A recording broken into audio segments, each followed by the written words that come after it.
Okay, all set. We'll welcome everyone to our first of two February Housing Commission meetings. This one in person, the next one will be virtual. And so we have two public comment speakers today. I don't know which one is up. I guess Tina, I would like to go first. So just from here? Sure. Okay.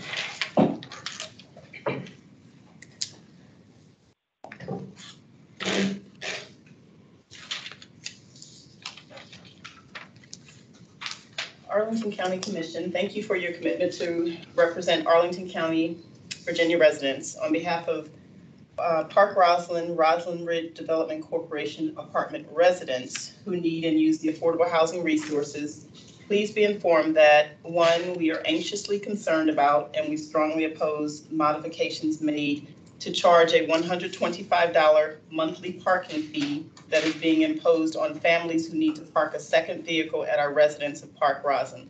Supposedly, the parking fee was established in 2015 when S.L. Nussbaum assumed property management under APA, APAH, Arlington Partnership for Affordable Housing.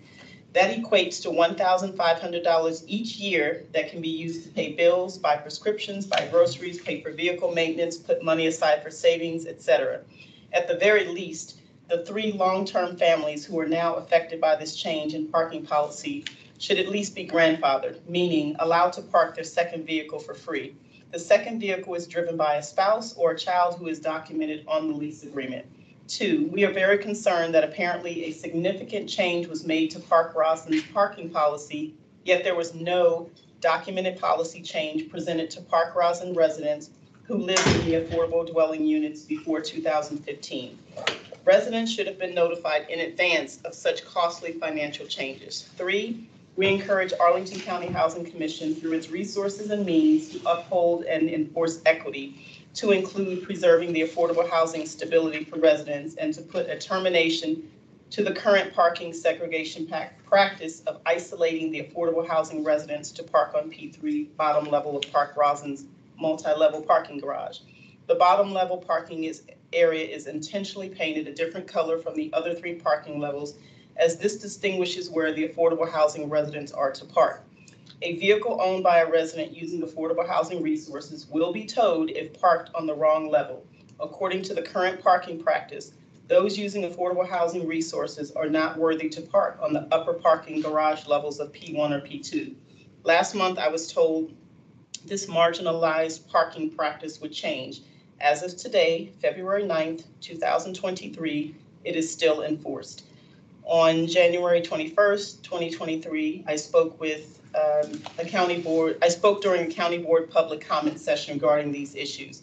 Apparently, the county board is not in a position to resolve all concerns. And on January 24th, 2023, I received a call from Carmen Romero, CEO and president of Arlington Partnership for Affordable Housing, APA. Ms. Romero informed me that she is aware of my public comments to the county board, and she spoke with her team and advised me that they decided that the residents using affordable resources will soon be allowed to park on any of the three parking garage levels. The residents, this hasn't happened yet. The residents and I await formal notice of this change. Unfortunately, the APA team did not authorize to stop the $125 monthly parking fee imposed recently on residents using affordable housing resources who park a second vehicle. The first vehicle is parked free. I also had asked for the three families to be grandfathered in with the former parking policy to park a second vehicle at no charge. The three affected families have each lived at Park Roslyn for 11 years or more each. Arlington County Housing Commission, thank you in advance.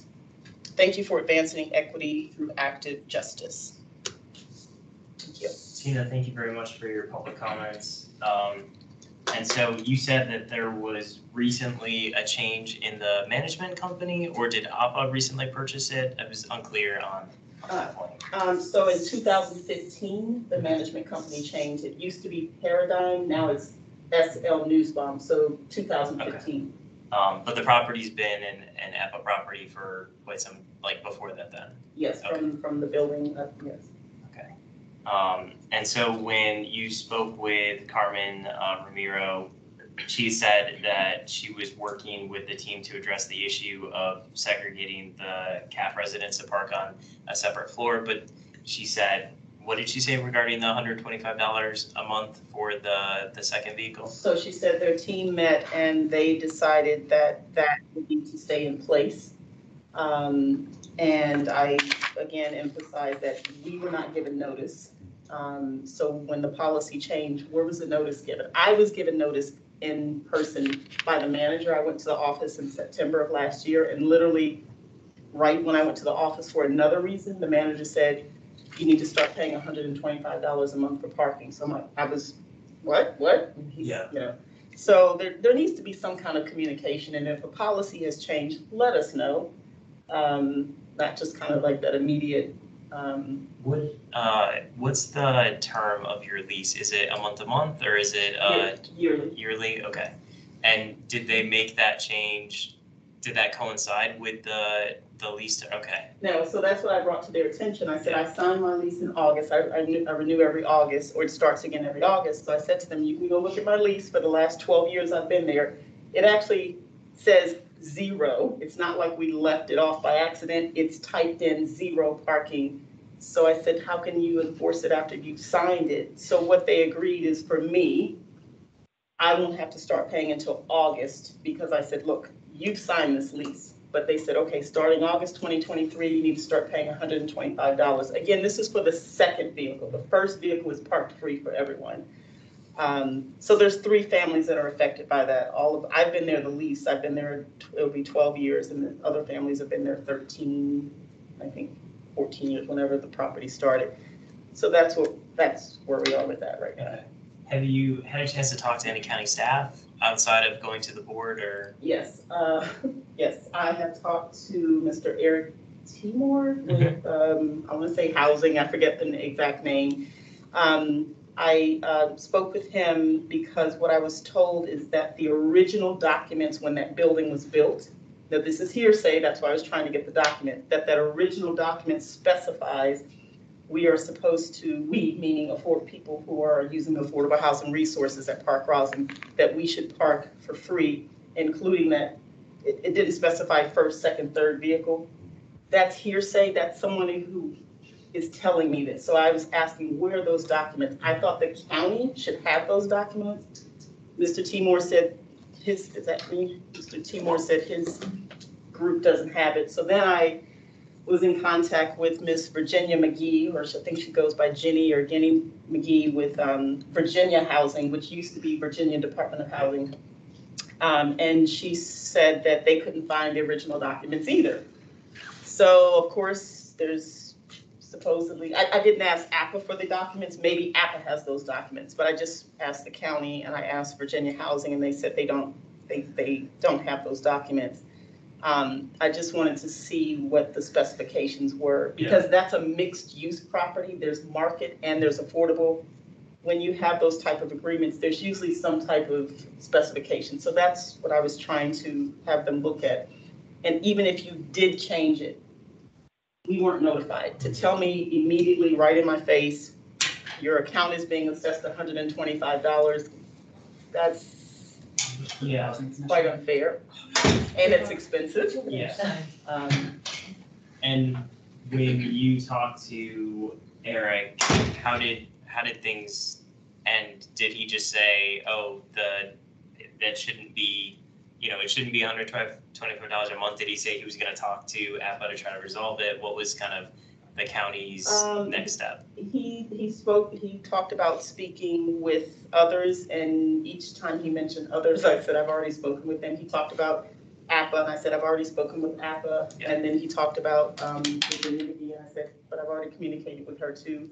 Oh, so he's like, well, you've already done all, and I said, yes, but nonetheless, I still feel that I'm not being heard. We are not being heard. If I ever say I, please know I'm representing the residents. I've spoken with different residents about this.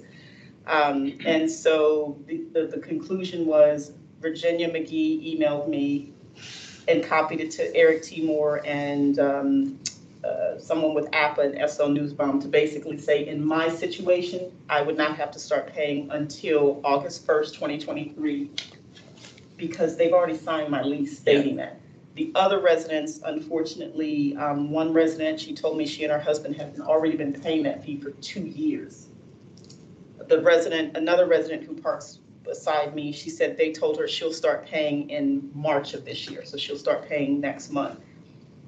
We all were just like, well, what's going on? How do you just change policies? You don't tell us, or you tell us at the last minute, or you've got this resident who's paying it for 2 years. How come I wasn't paying it for not that I want to pay it, but it's just like when rules change, policies change, whatever you want to call it, regulations.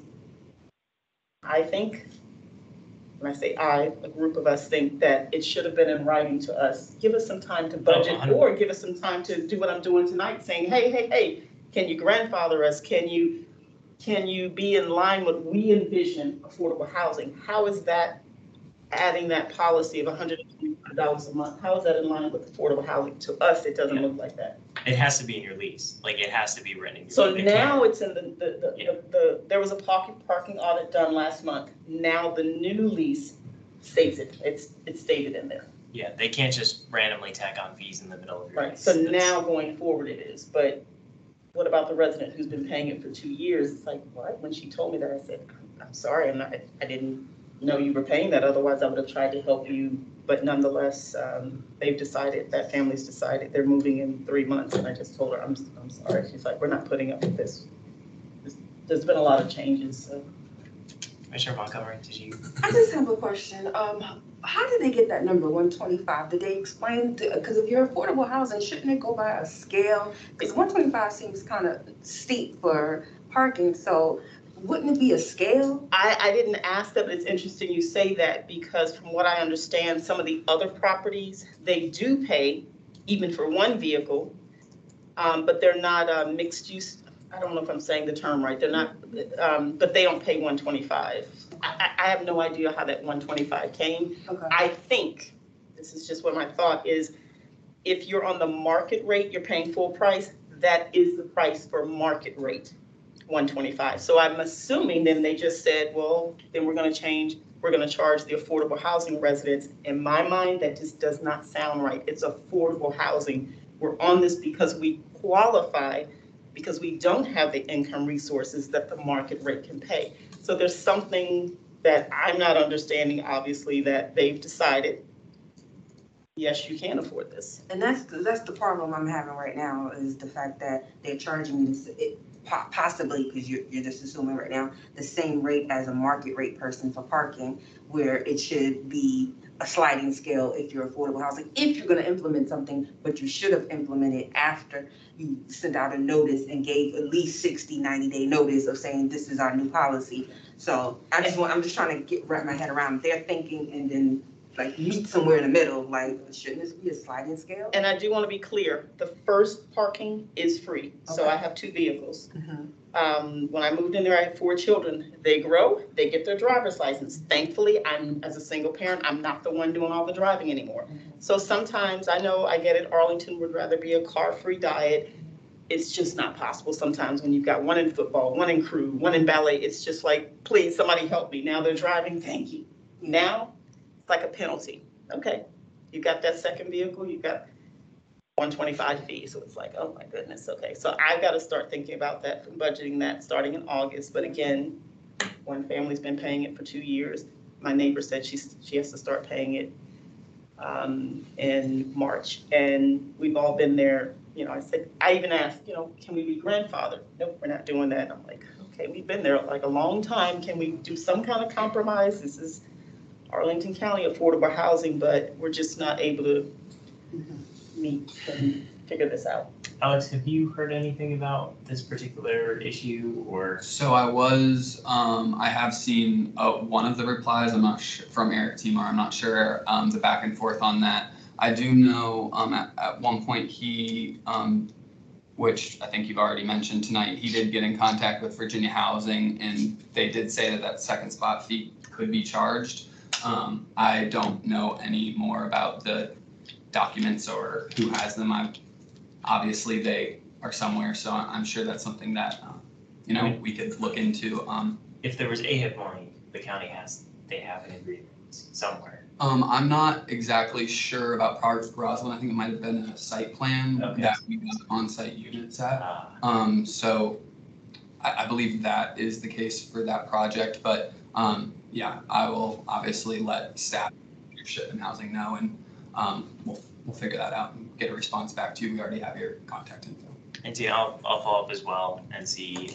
This isn't the first time that I've had CAF residents talk about how parking fees make living in a CAF like unaffordable. And as you said, with the car-free diet, like that just doesn't work for quite a few people.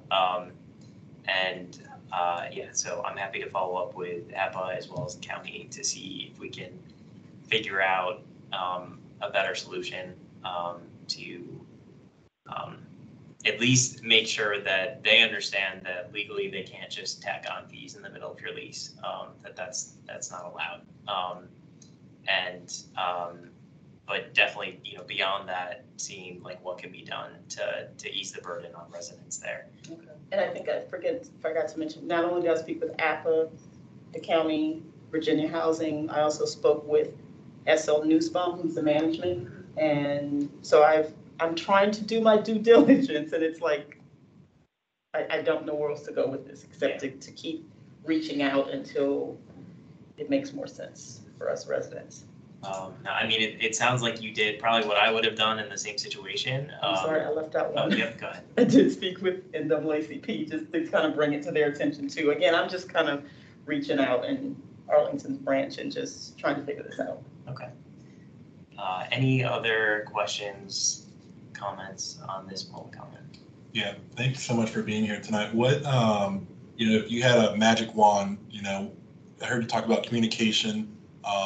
What else would you expect from Apple? What do you want them to do at this moment or this juncture? At this moment, I'd love for Apple to say, thank you for bringing this to our attention. Yes, we will change it where communication needs to be forthcoming, and I think they have done that. I did hear from Carmen Romero, and if I recall in our conversation, that's what she said. We're going to be more transparent with if anything changes that affects you all. So making sure that's in place. But also during that conversation with Carmen on January 24th, she did say soon, she said that the team agreed that those on affordable housing will be able to park anywhere in the building. Because right now, we're on the bottom level. Clearly see the bottom level is different. It's painted different, the lighting is different, the cleanup is different. It's clearly, that's affordable housing. It shouldn't be that distinction. When you get on the elevator with everyone else, you press P3, everyone automatically knows affordable housing. When you drive through the garage and you go past 2-3, everybody already knows affordable housing. We shouldn't be marginalized like that. Yeah. And so she did say on January 23rd when we spoke, she said that her team agreed that they would change that. She said soon. Soon is relative to whoever, I don't know what soon means. I didn't say to her what date, she just said soon. We're at February 9th. I don't know what soon is, but we haven't gotten there yet. There's no notices up saying that we can park wherever. Also, we have parking stickers that are different from the rest of the building. So they have green stickers, we have blue. Their level is painted green. The two levels are painted green. Our level is painted our level is painted blue. Our level has a sign that says P3 parking only. It's the residents, we just feel why. Yep. So I'd like for them also to say the 3 families that were affected by this, that were in place before this change, you guys are going to be grandfathered in. I may not be using the proper term. That's the only term I know to say we're going to let you all stay with the old policy. I'd love for them to tell that family that was paying for 2 years, we're going to credit you all. But actually, they said they're moving. They said they're just not there were some other things going on. They're like, we've had it. I'd love for them to say, here's a check. Here's your money back. I'd love for them to simply say, sorry that you guys are having to go through this. It's stressful. I don't like doing this. You become this troublemaker with the office. Oh, there she goes again. No, I'm just trying to, and one thing the manager said to me, his name is Cameron, at Park Roslyn. He said, well, I have to treat everybody fairly. That's why you're being charged. So I said, but I'm on affordable housing. And he said, well, I have to treat everyone fairly. So that's when I told him, well, I need to take this up with someone else. And he's like, go right ahead. I just didn't understand it. Yeah, that's an excuse that people use when they don't have a good reason for doing something. But I think we should probably move on to our next public comment. But again, thank you so much for coming in. And I will definitely be following up with you. And I'll reach out to APA as well as coordinate with county staff to see if we can figure out what can be done. Okay, should I leave this email? Do you need it? Sure, actually, that would be super helpful for me to have that. Do you already have a copy of it, or should I leave it for you to make a copy, or? I don't have access to the printer right now, but I believe you can email it. I'm not sure if it's the same as the email I've already seen, but if you could email whatever you have over, I can make sure I forward it to housing leadership. Thank you very much, Tina. Thank you all for doing this and having this and listening. We know that we have a voice, so thank you. Appreciate it, thank you. Next public comment is Brian Coleman.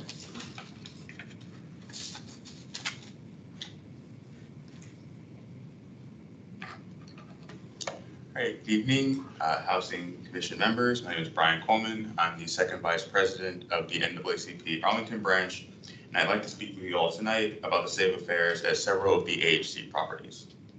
AHC prides itself on being a respectable and receptive provider of affordable housing to many of our fellow Arlingtonians.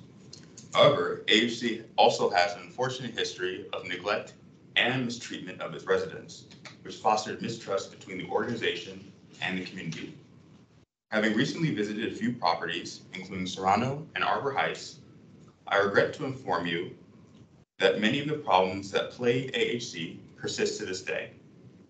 Rodent infestations, frequent elevator shutoffs, which pose a hazard to the elderly and disabled, roving heating and water outages, and poor security and surveillance are a few of the burdens that residents face.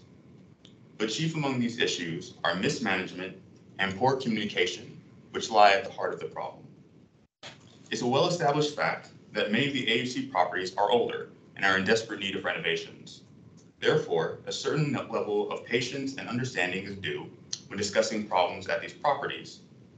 However, this does not negate the fact that the lives of residents are being negatively impacted by factors perfectly within AHC's control.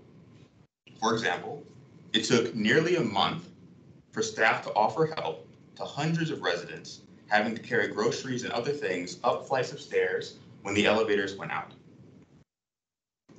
The availability of portable heaters was not publicized, even during a heating outage. Rent and service payments are not being properly documented, resulting in residents receiving multiple payment reminder letters. An unreliable notice regarding utility outages and projected resumption of service leaves many in the dark. These issues can and should be promptly addressed by AHC management and staff, as our tax dollars are funding substandard conditions that I'm confident none of us would like to live in. Let me be clear, affordable must never become a byword for inferior when it comes to housing, and I believe it is our duty to ensure that these issues are swiftly rectified. I am encouraged by the attitude of the new AHC management, and the plans that they have put forward to improve conditions at their properties are warmly welcomed. Furthermore, the county must demonstrate leadership in this moment by implementing the recommendations submitted by the Joint Subcommittee on the Status of Aging Properties, of which you are a participating body. It is my hope that the Commission will work with AHC to guarantee that all Arlingtonians, regardless of race, ethnicity, gender, nationality, or income, have access to adequate living conditions and are able to live with dignity. Thank you. Thank you, Brian. Do we have questions related to that public comment? You said the Seriano and what other property? Arbor Heights. Oh, did we have anything on Arbor Heights? I can't recall right now. Not specifically. So this is new. Their issue is new. Sort of. It's brought to us. Relatively. Yes. But Yes. it's brought to the board. Okay. do we have more details of like what's going on with them? So I can give for Arbor Heights or Serrano? Or Heights? Okay, I don't have more details about Arbor Heights at this time. I can provide an update on my conversation with AHC about Serrano, but I don't have more information for Arbor Heights right now. Are they at the extent of where the severity of how Serrano was? Brian, I think you did a walkthrough of both properties. Yes, yes, I can speak to that for a bit.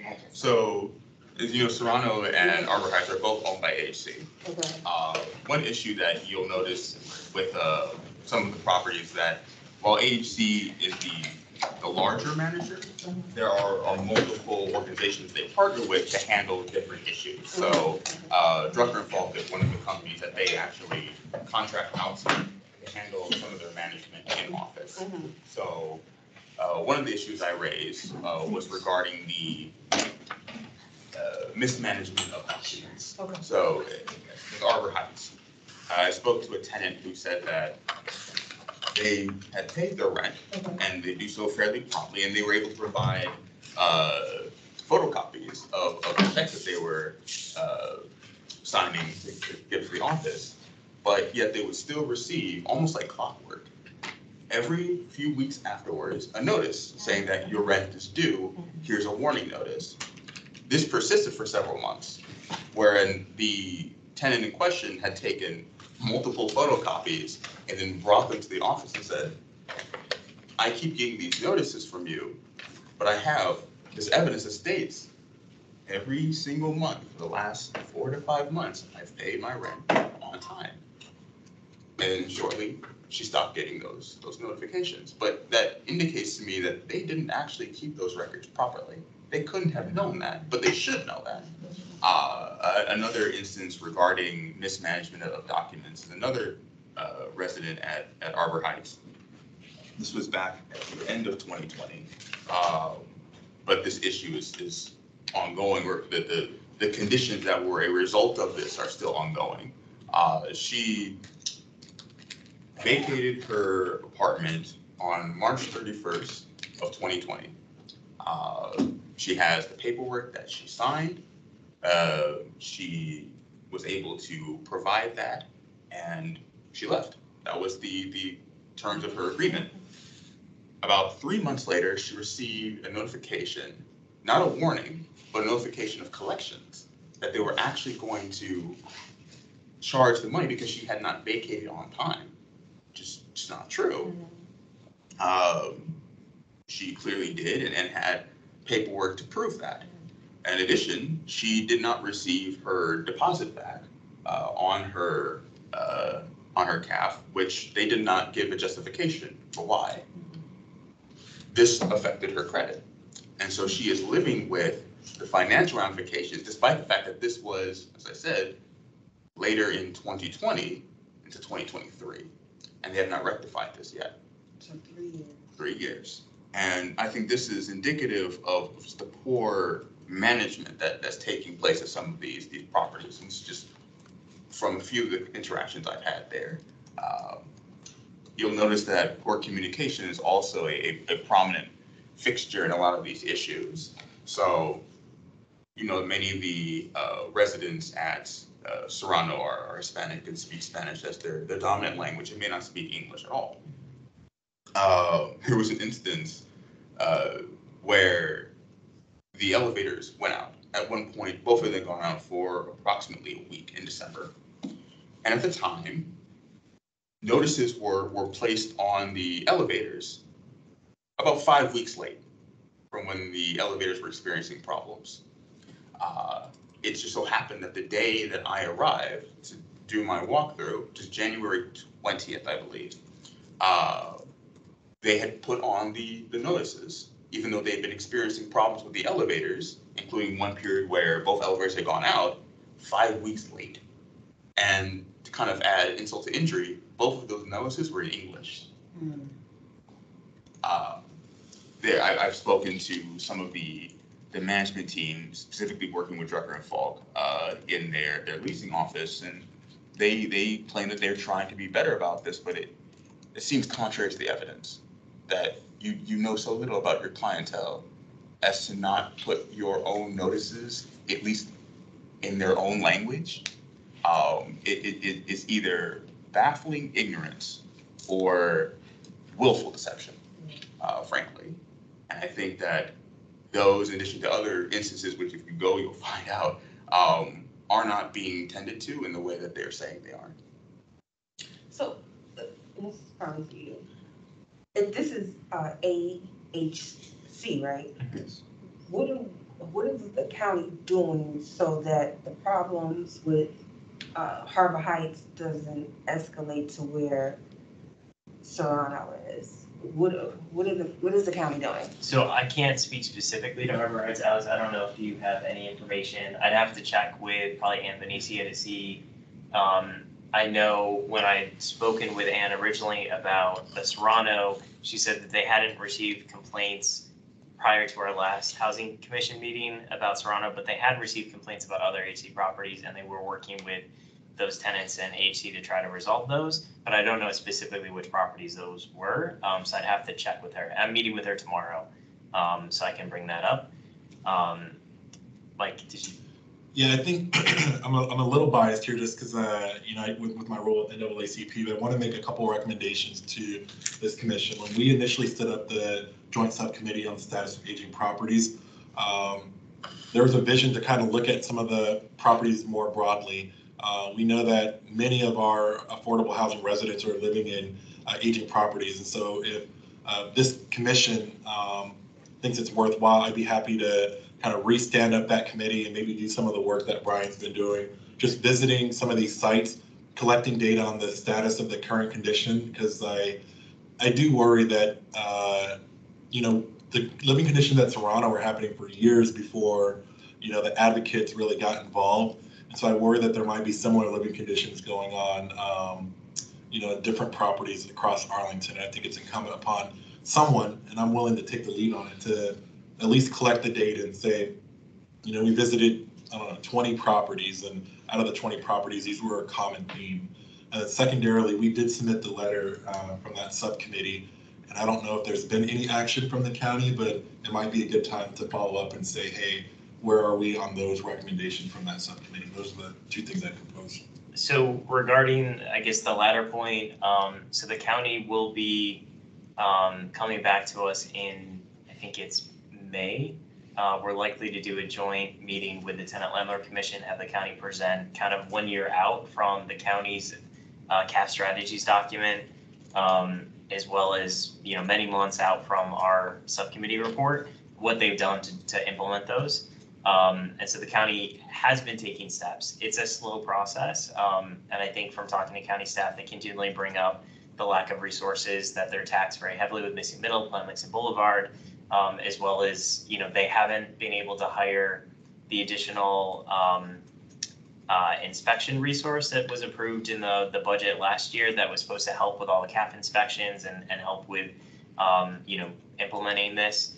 I don't know why that's specifically taking so long to fill that position, but they're short-staffed. And I know definitely when we talk about our budget letter at the March meeting, I think we should strongly advocate to the county again that they provide more resources for CPHC so that they can stay on top of this, because I frequently hear, there's only so much county staff can do with the limited resources they have, and the abundance of issues.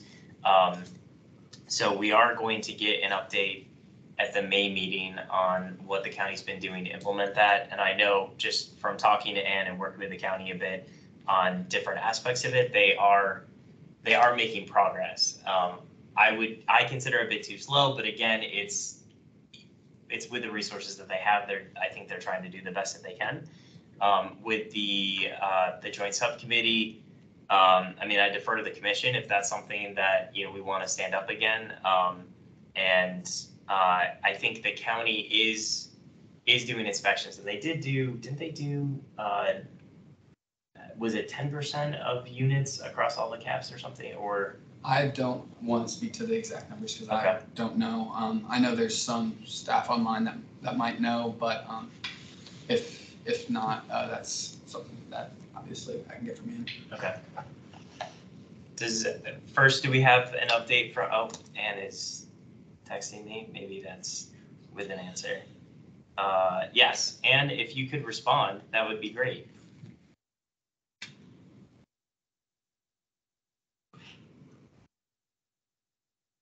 Hi, everyone. I actually just joined, so I did not hear all of the questions. So I apologize. I'll do my best to respond to the items that I did hear. So for those of you who I haven't met, I'm Ann Venezia. I'm the housing director.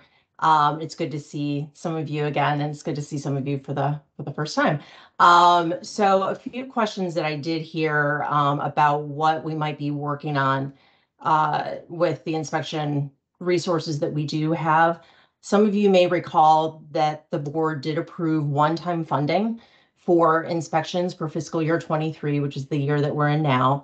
As a result of those resources, we are preparing to do about 2,000 unit inspections this spring, which is a fairly significant number. In the past, we were able to do more in the range of about 300 inspections a year. So this is a pretty big increase over what we were doing previously. And Kellen, can you remind me just what some of the other questions were that I can try to respond to? Actually, Mike. Yeah. So in kind of thinking about the Serrano, what we're hearing is that that some of the living conditions at Serrano may exist, or according to Brian, are existing in other properties. So there was the report from the Joint Subcommittee on Status of Aging Properties.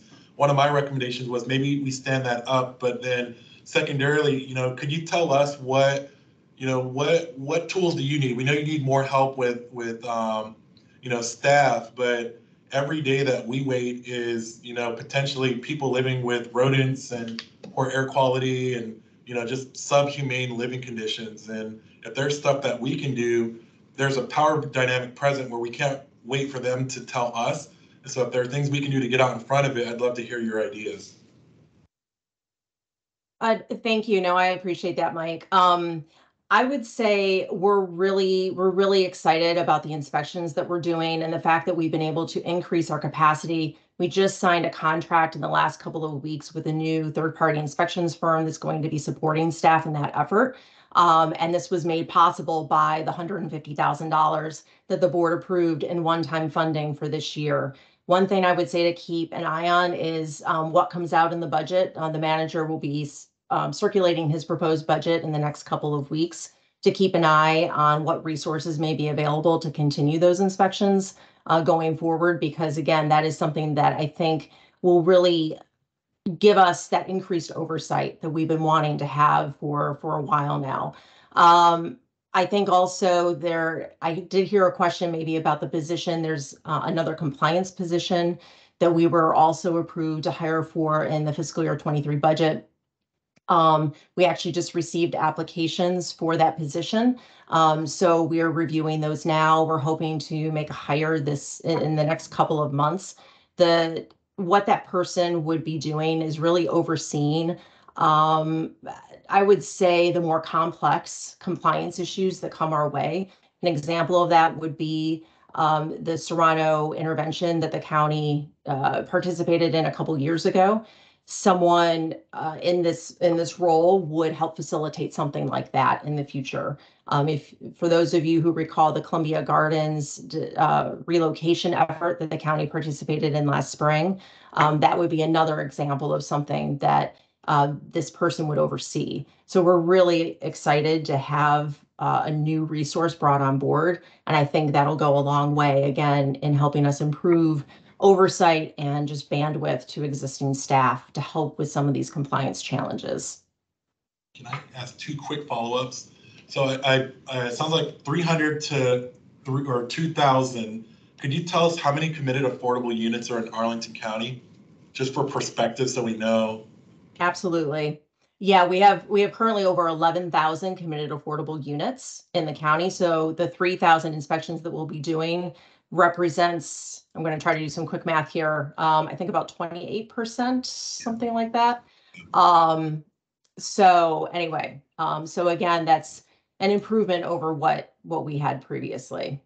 Secondarily, will the inspections be unannounced or announced? We are required to provide notice because we will need to enter units, resident units. So we are required to provide notice so that residents know that we will be coming on site and entering their units. So we do need to provide notice for that. It looks like Eric has his hand raised. Commissioner Berkey? Yeah, thank you. So, Ann, that's one-time funding, meaning that has to possibly come back up in this next budget round. That is correct. So that is important for us to advocate as a commission, because this is an ongoing concern, right? This is not just limited to events that occurred in 2021 and previous. So I think it's important that Kellen, as our chair, when you go to the board, and then we as a commission strongly advocate that either be re-upped as one-time funding or even made more permanent. The second thought I have real quick is that if we're gonna re-examine this, I would really kind of urge folks to think about our resources and that of staff. I think the subcommittee was really necessary when we did it, but anytime we stand something up, we are expending staff resources that could be used elsewhere. And so I think we just need to be very careful. I think fortunately, I haven't heard anything that would be like a 4-alarm fire issue. These are definitely issues that are of concern that we need to look into.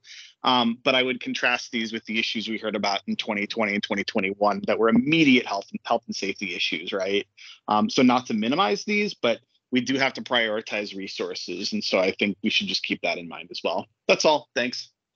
Thank you, Eric. And I do think as a potential alternative to the subcommittee, if the Housing Commission, if certain members want to, do walkthroughs of different buildings, we don't need a subcommittee to do that. We can, just work directly to schedule those with the different properties. But so that's also an option as well, if that's something that we want to do. But I think it would be helpful.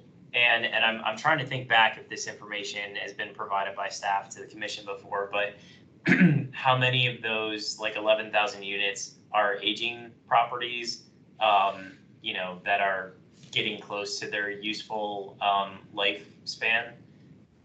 Do you know offhand, like what percentage?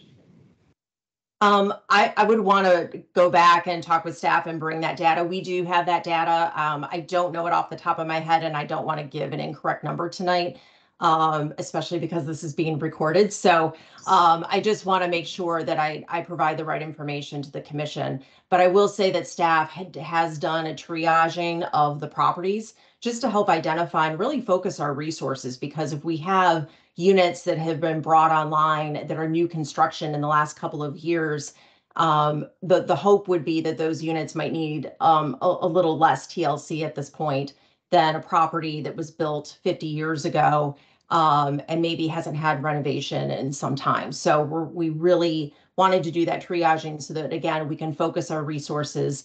And the inspection schedule that will be coming out shortly for our inspections this spring, I think will really reflect that. It's really focused on properties in our portfolio that are aging and that maybe do need a little more attention. And so this way, we're hoping that we can work with those owners to say, these are the things that we're identifying. These are trends that we're seeing. By doing 100% inspection in those buildings, maybe we can identify, hey, we're noticing a lot of moisture in this end of the hallway. Is that something where, maybe there is something going on where you need to take a closer look? So again, that we can work with owners to really try to help them identify where they need to focus maybe their resources as they're doing repairs and they're doing renovations and planning for capital improvement going forward. Because that really is the goal, I think, of this whole program. And I think I heard a little bit about that, maybe Mike, from you, is, how can we really plan for the future at some of these properties and plan that investment so that, these really can be homes, for decades to come, because that really is the goal, that we can continue to reinvest in this portfolio and, provide these homes going forward. Thank you, Ed. If you could provide that data to the commission, that would be super helpful about the number or percentage of CAF properties or units that are aging and potentially have these types of issues. I would be happy to do that. And I will say too, I think Kellen, I came on just as you were mentioning that we'll be coming back in May timeframe or so to do an annual report on the CAF strategies and the implementation around those. And the CAF strategies that the county released about a year ago, well, it was in April timeframe last year, really do closely mirror the strategies and the recommendations that came out through the joint committee report. So we were really pleased with that. Because again, there was coordination there. We were, talking with all of you, we were talking with residents, we were talking with advocates, and really trying to have what became your recommendations inform the strategies that we released a few months before that. And so we have made progress. We have one of the things, Kellen, that I think I shared with you recently, but we have an interdepartmental group that basically can come together very, very quickly, can be activated if in fact we are hearing about concerns at a particular property. So if a resident calls and says, hey, I have a concern, I'm seeing something, that is, bothersome or whatever, that rises to a level where we need to activate this group within an hour, really. There was something that came up the other day at a property, and I saw folks from the manager's office, from fire department, from DHS and CPHD, all responding within an hour to this request. So it has been effective, I think. It's not perfect. We're still working out some of the kinks, but the fact that we were able to bring this together in a short span of time, again, to really, focus resources where they're most needed, we're pretty happy about that. Thank you, Ann. And I did just want to provide a brief update based on the conversation that the meeting that we had with AHC. So Ann was there and Alex was there. So please, if there's something that I leave out, please let me know. That was, yes, Monday morning. So we met with the CEO of AHC, Paul, forgetting his last name, Bernard. And we met with Jennifer Endo, and also the staff liaison for the Tenant Landlord Commission was also attending. And we kind of just walked through the letter that we had sent and the concerns. And I will say, I think AHC was taking that, very seriously. And Paul numerous times, reiterated how important it was to them to fix the issues. And I think from his perspective, they've made a lot of progress in the last year or so. But he acknowledges there's more work to be done, and they're working with Drucker and Falk at the Serrano apartments to try and do that.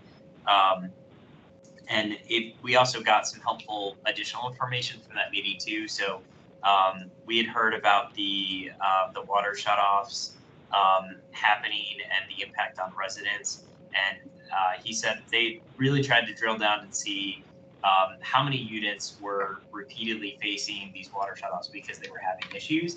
They said there were about 7 units that were, most severely impacted by this, were like a series of, reoccurring water shutoffs. And so they're working to try to, fix that and make sure that doesn't keep happening, so those residents don't repeatedly keep losing access to water.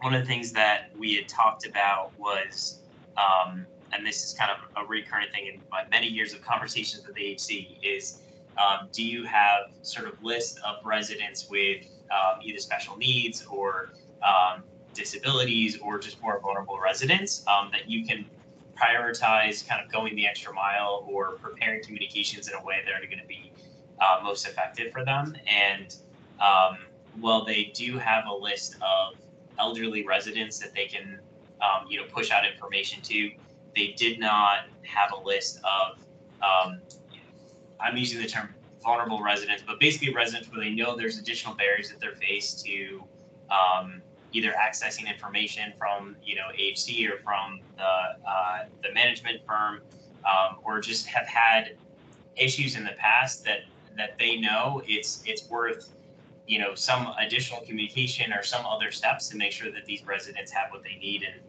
they're able to be comfortable in their homes. So that's something that they said that they're hoping to doing and developing lists so that basically instead of those residents having to come to us and come to the county to complain about issues that they're having, and AHC's not taking the time to tailor their communications or messages to their specific needs, that they can proactively try to address that. So like I said, they were open to that and would look into doing that. One of the things that they mentioned that HC is going to be doing is they're going to inspect all of the units at the Serrano.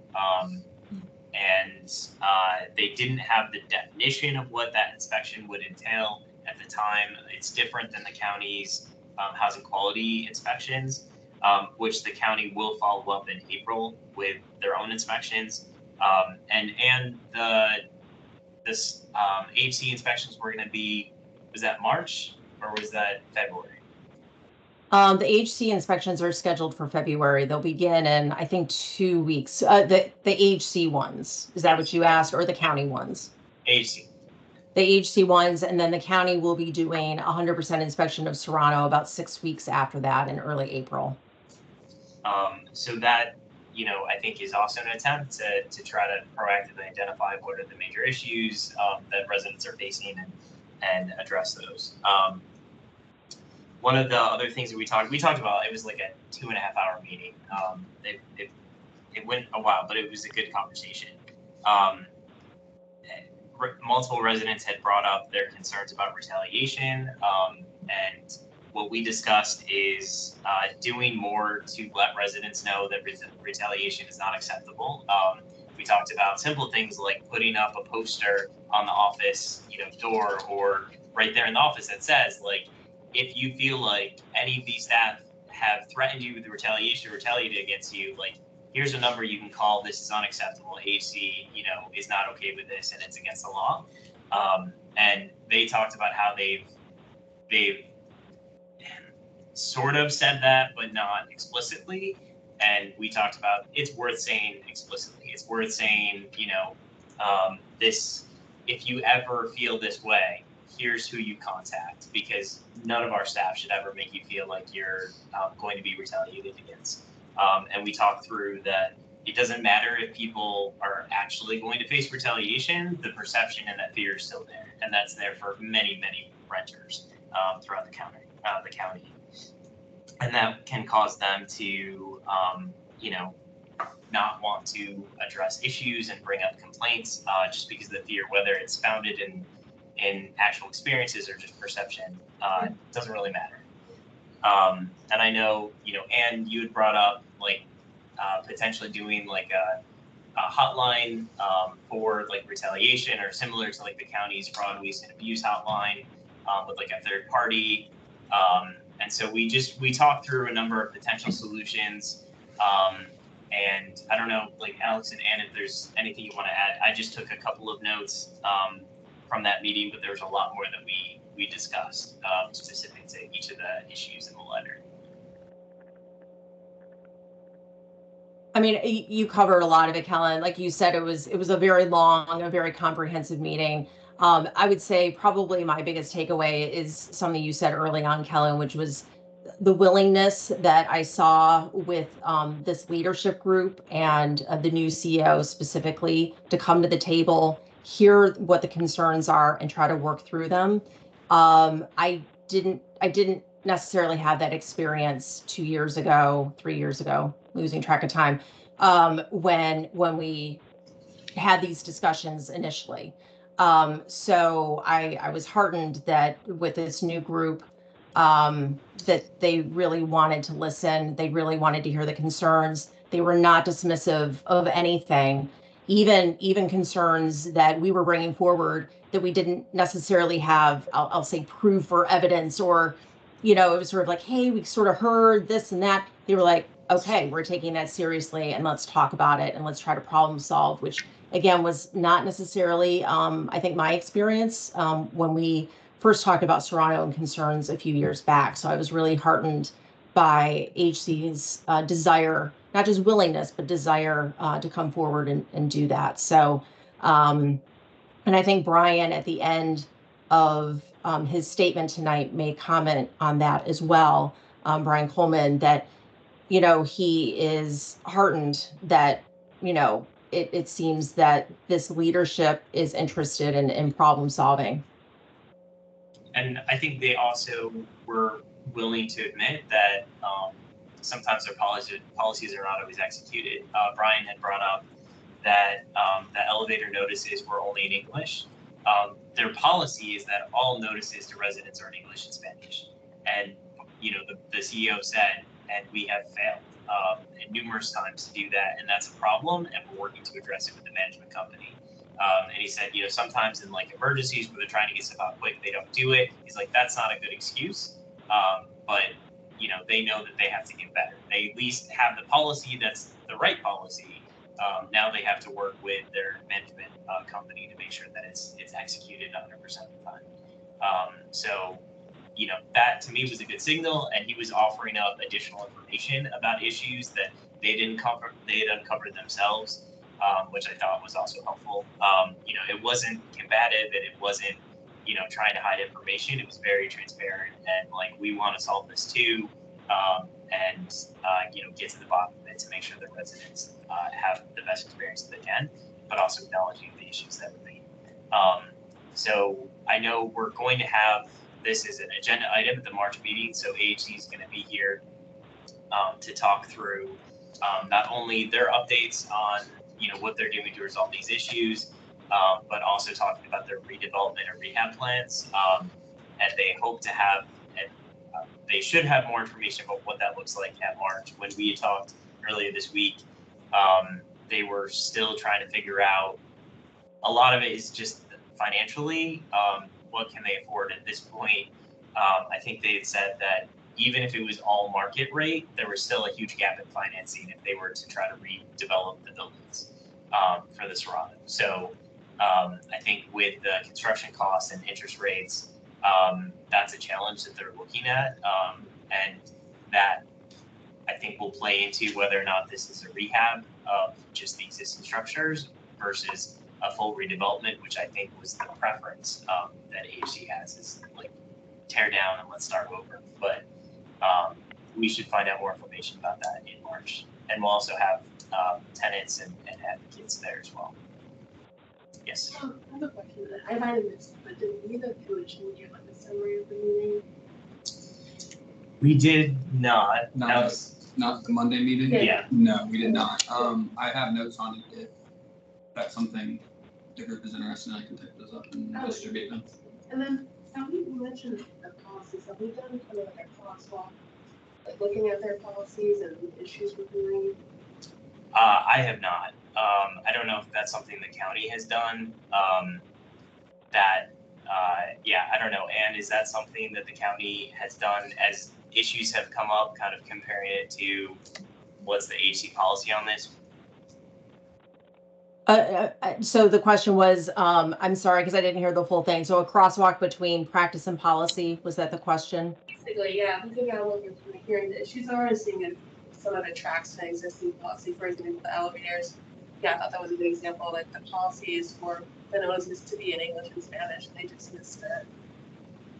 So I would say typically our practice has been, we focus on the outcomes, so what the practices are. So if the practices are not meeting the standards that we would expect, we are addressing that regardless of what the policy says. We do sometimes in that situation dig a little deeper and say, hey, so like we'll use that same example. The notices were provided only in English. That's concerning. Do you have a policy or something that would say that your staff really needs to be providing this in multiple languages? So we will often ask that follow-up question, but regardless of the policy, we're really focused on, what actually happened.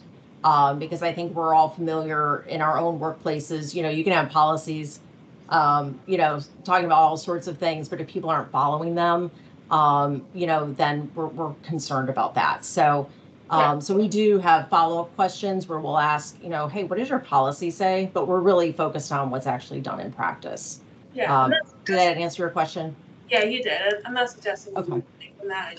I think policies are a way to have some sort of accountability feedback. Absolutely. So just was curious if we were looking at that. Thanks. Okay, any other questions or comments on this topic? I know our our public comment ended up taking an hour, or about an hour. But I think it was good discussion. Okay, so I think the next agenda item is approval of the minutes. I had, oh, yep. Are you saying I can still speak on the subject I came up, or I don't understand what you're just saying? Oh, no, just saying that we're moving on from public comment to our next agenda item.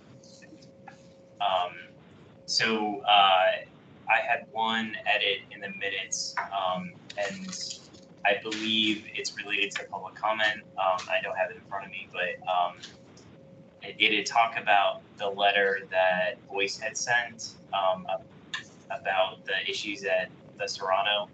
And I think it said that it was sent to AHC as well. And my understanding is that that letter was not sent to AHC, that it was just sent to the county and to the commission. Okay, so.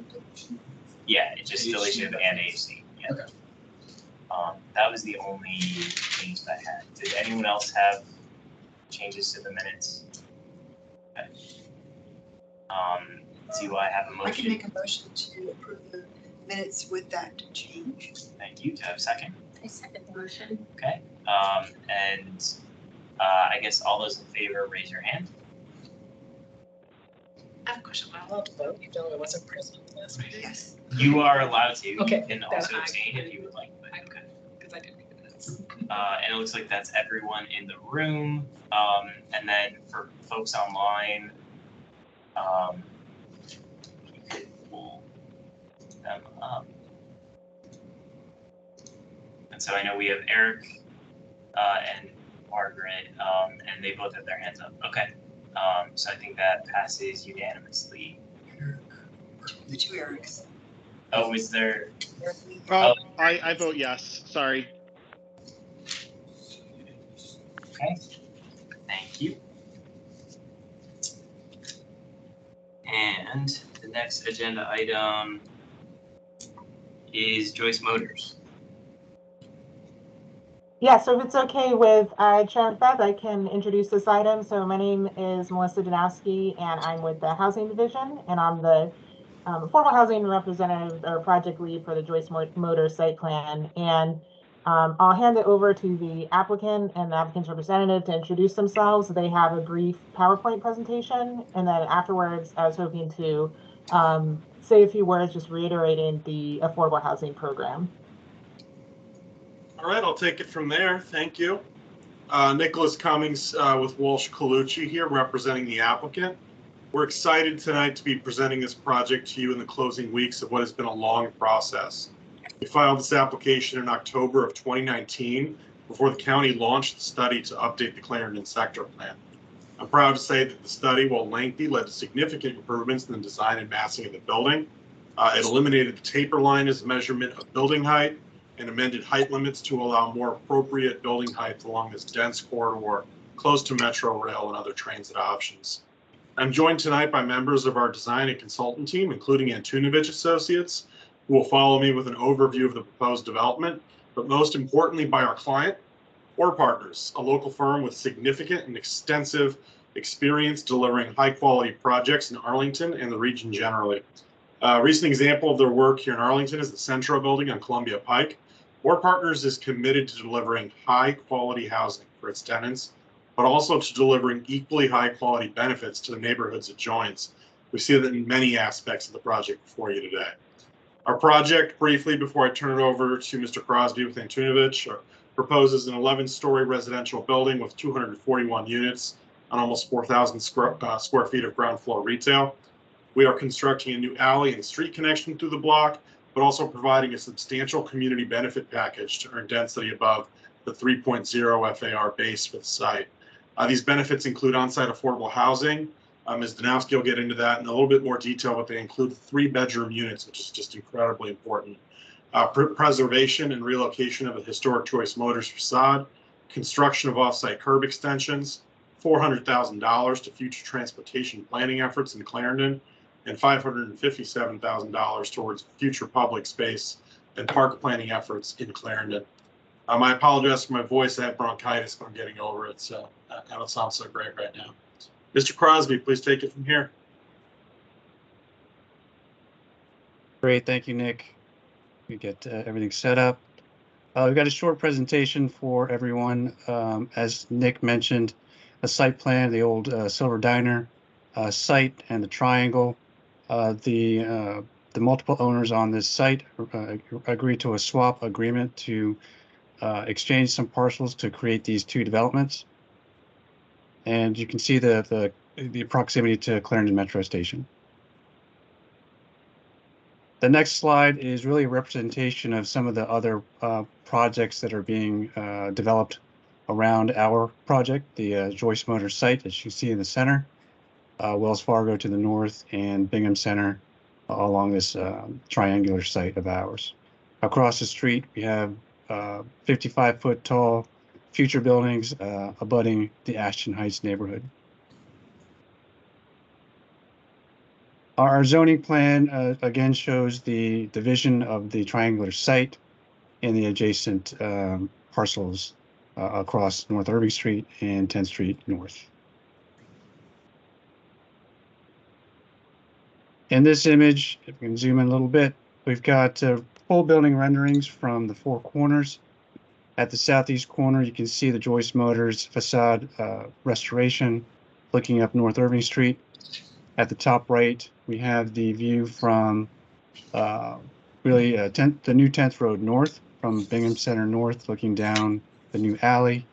At the northeast corner, we are on North Irving Street, looking at the residential lobby entrance and the intersection to 10th Road North.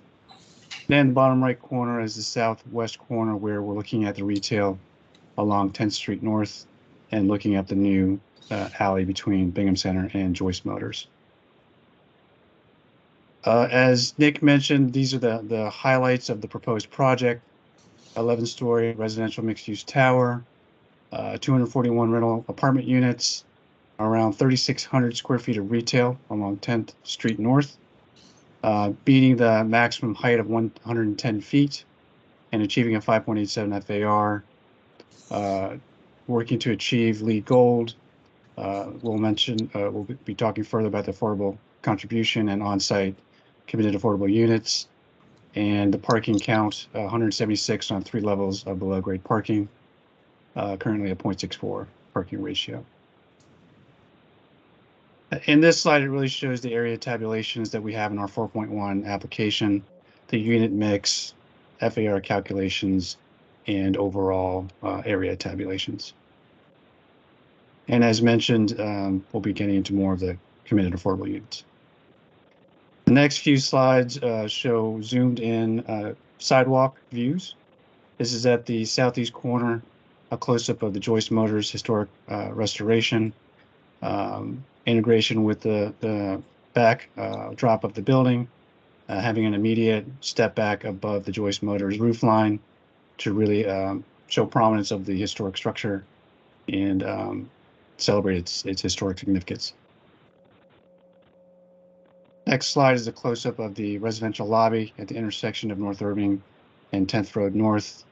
We worked hard with staff to further activate North Irving, introduce more plantings and detailing with the building to help activate the street even further. Close-up of 10th Street North and the retail. We'll have the Joyce Motors in the background at the corner at North Irving, and then a separate potential retail entrance to the west. An additional rendering along the sidewalk at North Irving Street showing the added detailing at the brick piers and the landscape zone stretching from 10th Street North up towards Clarendon. Thank you. Any questions? The Joyce Motors renovated part, that's going to be retail? Correct. And why is that historic? And that's my question. It's a good question. Been listed as HRS. I don't know if we were going to let Ms. Danowski give her presentation before we're going to move on to discussion and questions, but I'm happy to speak. Can we see slide 7 again? Sorry, which one? 7.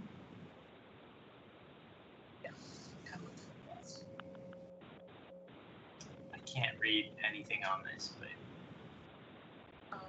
See if I can do.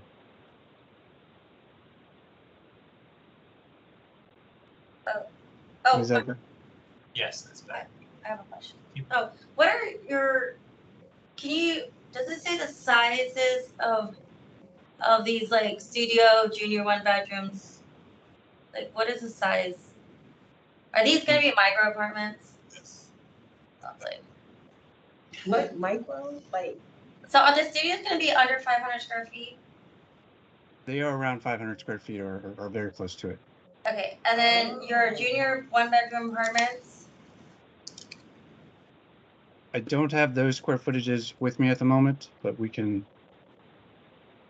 Yeah, I mean, that kind of, since the junior 1 bedrooms and 1 bedrooms are, looks like the majority, junior 1 bedrooms at 90, 97, and then 1 bedrooms at 75. It would be kind of interesting to see how big these are. You know, yes, the 3 bedrooms are great, but that's only like 12. And, you know, we've always talked about in this commission, we need 2 bedrooms and 3 bedrooms, but, Understood. you know, again, just tiny bits. can you explain to me the difference between a junior bedroom and a regular bedroom? Oh, I they, can. Oh, okay, can you explain what's the difference? What classifies one as over the other? So some of the junior bedrooms are classified that way. They have a separate or second room that's, or let's go to junior 2 bedroom, is easier to explain. Junior 2 bedroom has one of the bedrooms that is not on the window line. It's an interior unit. And see if we can go through. I don't have floor plans here, but the junior 2s will have one bedroom that is on the exterior wall and another internal bedroom with added glass to get borrowed light from the exterior. So typically it's has a den or it's an interior bedroom without means of egress. So no one, is that, you can, Yes. They have glass. You can do that. They usually have like Okay. glass. Yes, you can build a bedroom with no window in Arlington. oh, okay, news to me. That's a good question. I thought there was a size requirement for a 2 bedroom. Or for like a room to be in order to. Has to have a closet. Yes, but not a window. Oh, That's true. So there is a Virginia maintenance code that specifies how many square feet per person for how many people are in the room. Okay. I believe it's 50 square feet per person. Yeah, because I know a 100. 9x7 is technically not a bedroom, even if it has a window and a closet. It's a den. It sounds like it. Yeah. Here's my concern with this, and I'm gonna let it go after this, because she said it already, 3 bedrooms, that, you know, we're attracting developers who will commit to doing more than 3 bedrooms than, than 2. Like, we need to start, advertising that as a community, like, this is what we need, not what you wanna give us, this is what we need, our need is this. We have a lot of people in Arlington who, are not on, making $100-something thousand and can't afford to buy the $800,000-$900,000 home. So, and they want to live in the city. They have the right to live here and should be able to afford it and be comfortable. Having 3 kids in a 2-bedroom, apartment is not comfortable when everyone needs space. Kids are growing, kids are growing. So, as a commission, we need to encourage the county to attract developers who are committed to building apartments with more 3 bedrooms and nice sized 2 bedrooms at that.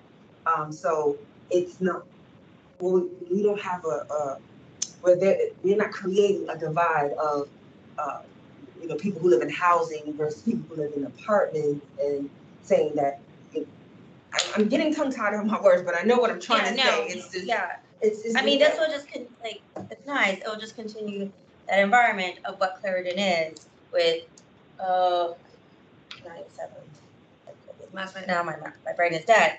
but that corridor, it will continue that look of this Clarendon. Those are the people that can afford these, you know, junior one bedrooms, let's be honest. And then, because it's right there where Silver Diner used to be, et cetera, and that whole kind of bar nightlife type of thing where the neighbors complain when there's too much loud, and there's, you know, whatever the case may be. So, I mean, I think we can certainly invite the county to, you know, brief us on some of the economics of the different bedroom sizes for new developments in the county and what the county can, what tools they have, if any, to encourage more family size units for market rate developments. I don't know the answer to that question, but I think that's something that we can certainly see. I think we have a hand raised online. I wanted to go to Eric Lee. Hi, yeah, thanks for thanks for the presentation. You know, I just want to echo the importance of more visibility on the unit sizes, because as mentioned, that is very important. So just seconding that. But as someone who previously lived in what was called a micro apartment, one important part of it was kind of what compensated was the amount of public space and amenities where I live. So I'd be curious if to hear more about that, or plans for kind of shared space and what that might look like and the size. Thanks. Can we go to Melissa and then circle back to additional questions or comments, or did anyone have something burning right now? I can wait. Okay, sounds good. Thanks, Melissa. Okay, thank you. Yes, I just wanted to present the affordable program. And if you'll bear with me for a moment, I'll put the handout that was sent to the commission, I think early this week, on the screen. And it's okay if you can't see it too well. I'll be verbally going over it as well. So the applicant has committed to meet the base affordable housing requirements of section 15.5.8 of the zoning ordinance. So that's a choice of about $439,000 for about 5 on-site units, 7 off-site nearby units, or 9 off-site units. In addition to that, the applicant will provide 9 committed affordable units related to the additional density obtained through the zoning ordinance section 15.5.9. And the 9 CAS will be 4 one-bedroom units, 3 two-bedroom units, and 2 three-bedroom units. And these CAFs will be affordable up to 60% AMI for a term of 30 years. And of the 9 CAFs, 1 will be a type A accessible unit. And it does meet and further the goals and elements of the Clarendon sector plan, including a rich mix of uses and improved housing diversity. So the proposal offers a range of housing types and bolsters the affordable housing supply in the Clarendon sector plan area. And the proposed development also meets many affordable housing master plan goals, objectives, and policies. And I won't read all these to you, but notably the project will provide 5 family size units, including 3 two-bedroom units and 2 three-bedroom units. And staff does recommend approval of the affordable housing program, which consists of that base affordable housing contribution, which will likely be $438,834, as well as the 9 on-site CAFs due to the bonus density contribution. Thank you. Thank you, Melissa. And just one quick question. Do you happen to know offhand how close we are to meeting our affordable housing goal for Clarendon? You know, Clarendon does have the least amount of committed affordable units of any areas in the metro corridors. So compared to, say, Pentagon City or Crystal City, I think Clarendon, the CAFs in Clarendon only make up 3% of total CAFs. In terms of, you know, how close we are to meeting the exact goals for Clarendon, I'd have to go back and look at that data. I don't know that offhand, but I do know that Clarendon is an area that has comparatively few committed affordable units. Yeah, and I would just add that's because the Clarendon sector plan was on hold, or had a lot of these sites on hold for a while, and as that was passed then last year, a lot more Clarendon site plans have already been submitted. So let's Well, listening to the numbers, I actually have two questions now. The first one was I wanted to hear about any accommodation for future disabled residents in this building. I'm asking the Doris question. So I haven't heard that. So I'd be interested in what we're doing to make any of these units disabled, accessible, and livable. That was the first one, and I just wanted to put in 9 units divided by 241 is less than 4% of those units are committed affordable.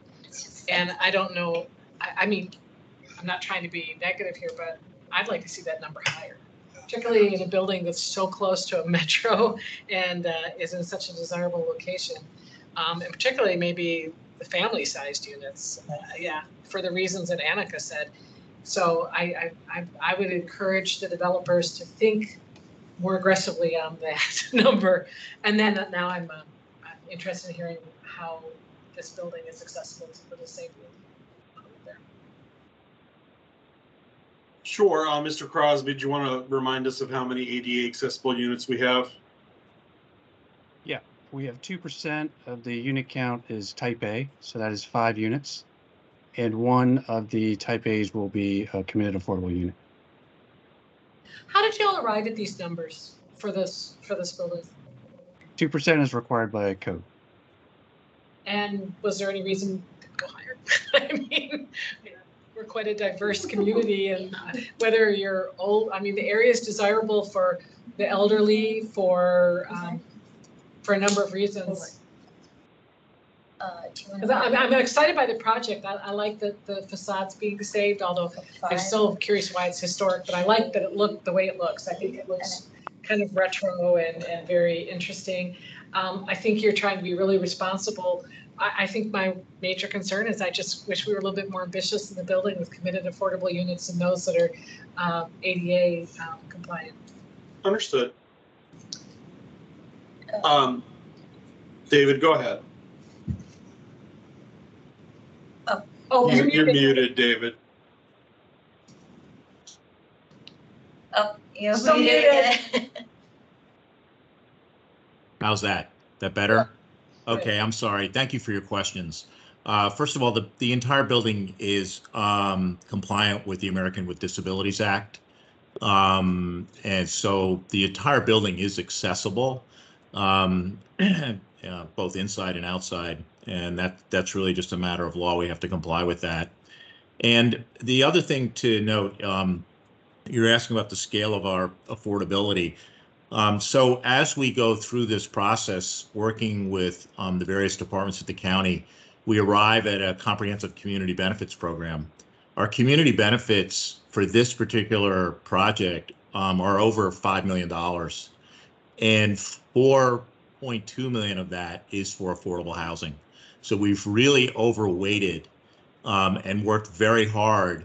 And I think Melissa would underscore the fact that we've also worked hard at providing family-sized units and more family-sized units, frankly, than we were required, because we have our ear to the ground in Arlington and we understand the needs and we try to respond to those needs. So we provided the 3-bedroom units and the 2-bedroom units that are in such high demand on the CAF side. So I hope that responds to your questions, and thank you for your questions. I have a question on behalf of Doors. Are any of the type A units also family sized? One. That's for the CAF, but for the market rate ones? Yes, we have to make sure that we have even distribution of unit types. So a 3-bedroom and a 2-bedroom will be included as a type A. Okay. And that's in addition to the CAF 3-bedroom, or that is the CAF 3-bedroom? That would be one of the CAFs if we elect to go with a 3-bedroom or 2-bedroom as the type A. Okay. So I just want to make a comment, and it's not necessarily for this developer, but in general, actually with the county, like, the county set these rules, and they're, the developers are following them and doing what they say. And so it's disappointing in Clarendon, having grown up here, that you know, they are doing what they, the county has said for them to do, but why isn't the county doing better than, like, doing better in that case? Because we say we talk about families, and we don't want them always in South Arlington, and like, we talk about, you know, the orange line, silver line on, you know, Wilson, Clarendon. Those are prime locations, North Arlington, but, you know, this developer, you know, great job, especially with the 3 bedrooms. I'm gonna definitely say that's wonderful, especially in that area, but it's really for the county, like, it's kind of like. I think we talked about this last time with Eric explaining about having to go to Richmond. Yeah. Start changing things. That's really, it's a state law thing. I mean, like, but then, like, it just. And it took a long time to get to where we are now. So just imagine what we have going on right now. I understand that, but it just kind of like, you sit in these meetings and it's kind of like the same thing.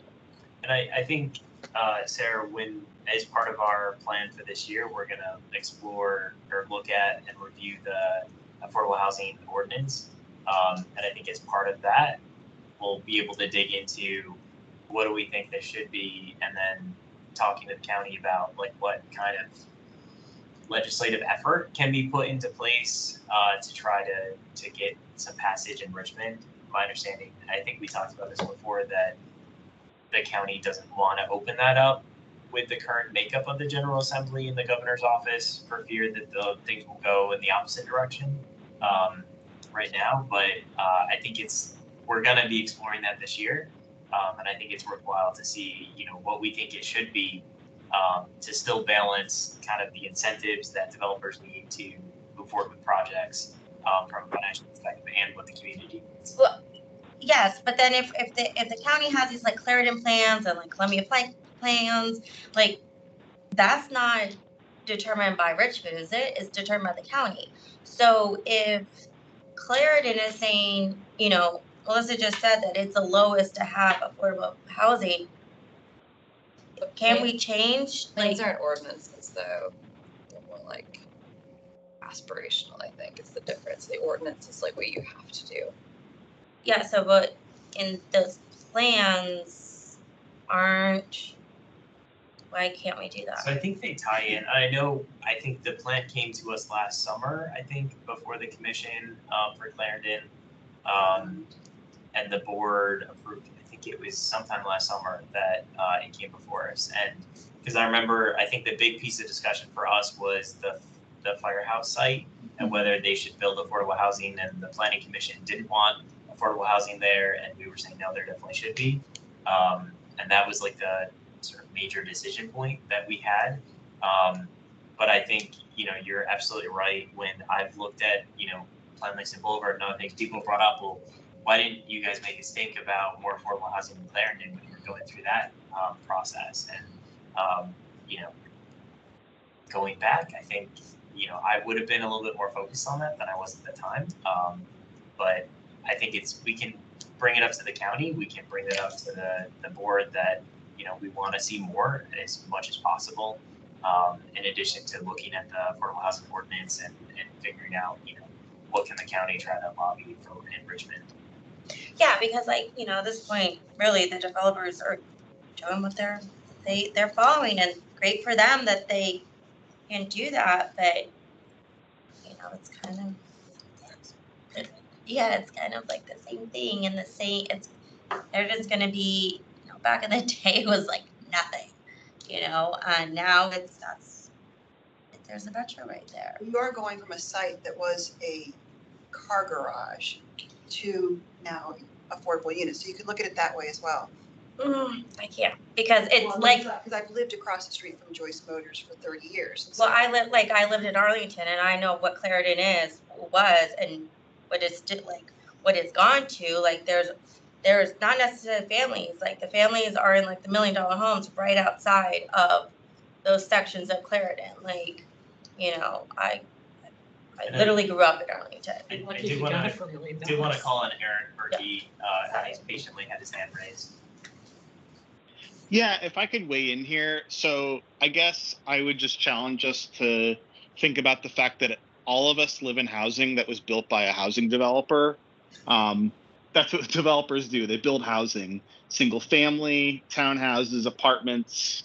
So everyone lives in housing built by developers, and there's going to be folks who live in these units that are being proposed on this site. So I think it's great that we think about the ordinance and reopening it, but we have this ordinance, and the applicant here is complied with the base part. And the ordinance says, right, that they can choose between a contribution or on-site or nearby units. They've chosen the contribution, which is pretty much almost always the case. The bonus density that they've requested requires on-site, and that's what they're providing. And getting a couple 3-bedroom units is really good when you consider, again, I believe the number of 3-bedroom apartments in the county is about 3%. 3%, I believe that's the number. It's very difficult. I'm not a housing developer, but my understanding is that it's financially very difficult to build 3-bedroom units. And so I don't think it's fair to expect this proposal to solve that problem. That's why we need to do more on missing middle and other policies as well. And then kind of my final comment would be, this inclusionary zoning, which is what our program is here, it does have costs because when we require our developers to come in and provide community benefits, including contributions to AHIF, it does cost money, and those costs do get passed along in the housing. And so the higher cost units do end up subsidizing because somebody has to pay for it. And so I think we also just need to be mindful that those costs do get passed along at some point. So we've chosen as a community that we are going to be okay with the higher cost units subsidizing the lower cost ones. But there is a point at which I would be concerned about limiting supply, preventing housing from being built, because we also have a supply issue. So I think it's that balance of promoting supply versus, how robust our inclusionary zoning program is, which is our AHIF and everything that these folks are proposing tonight. That's it. Thank you, Eric. And I think is that Doris, who also has her hand raised.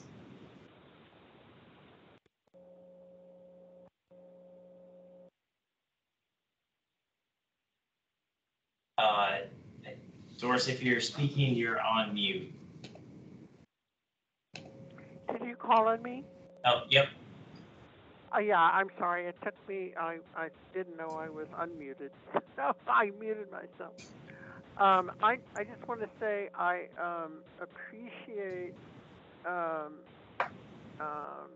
your presentation, and I'm really happy that you are building housing, and particularly affordable housing in this location, which is a prime location for people using public transit and for people with disabilities, especially because of all the community amenities in the area.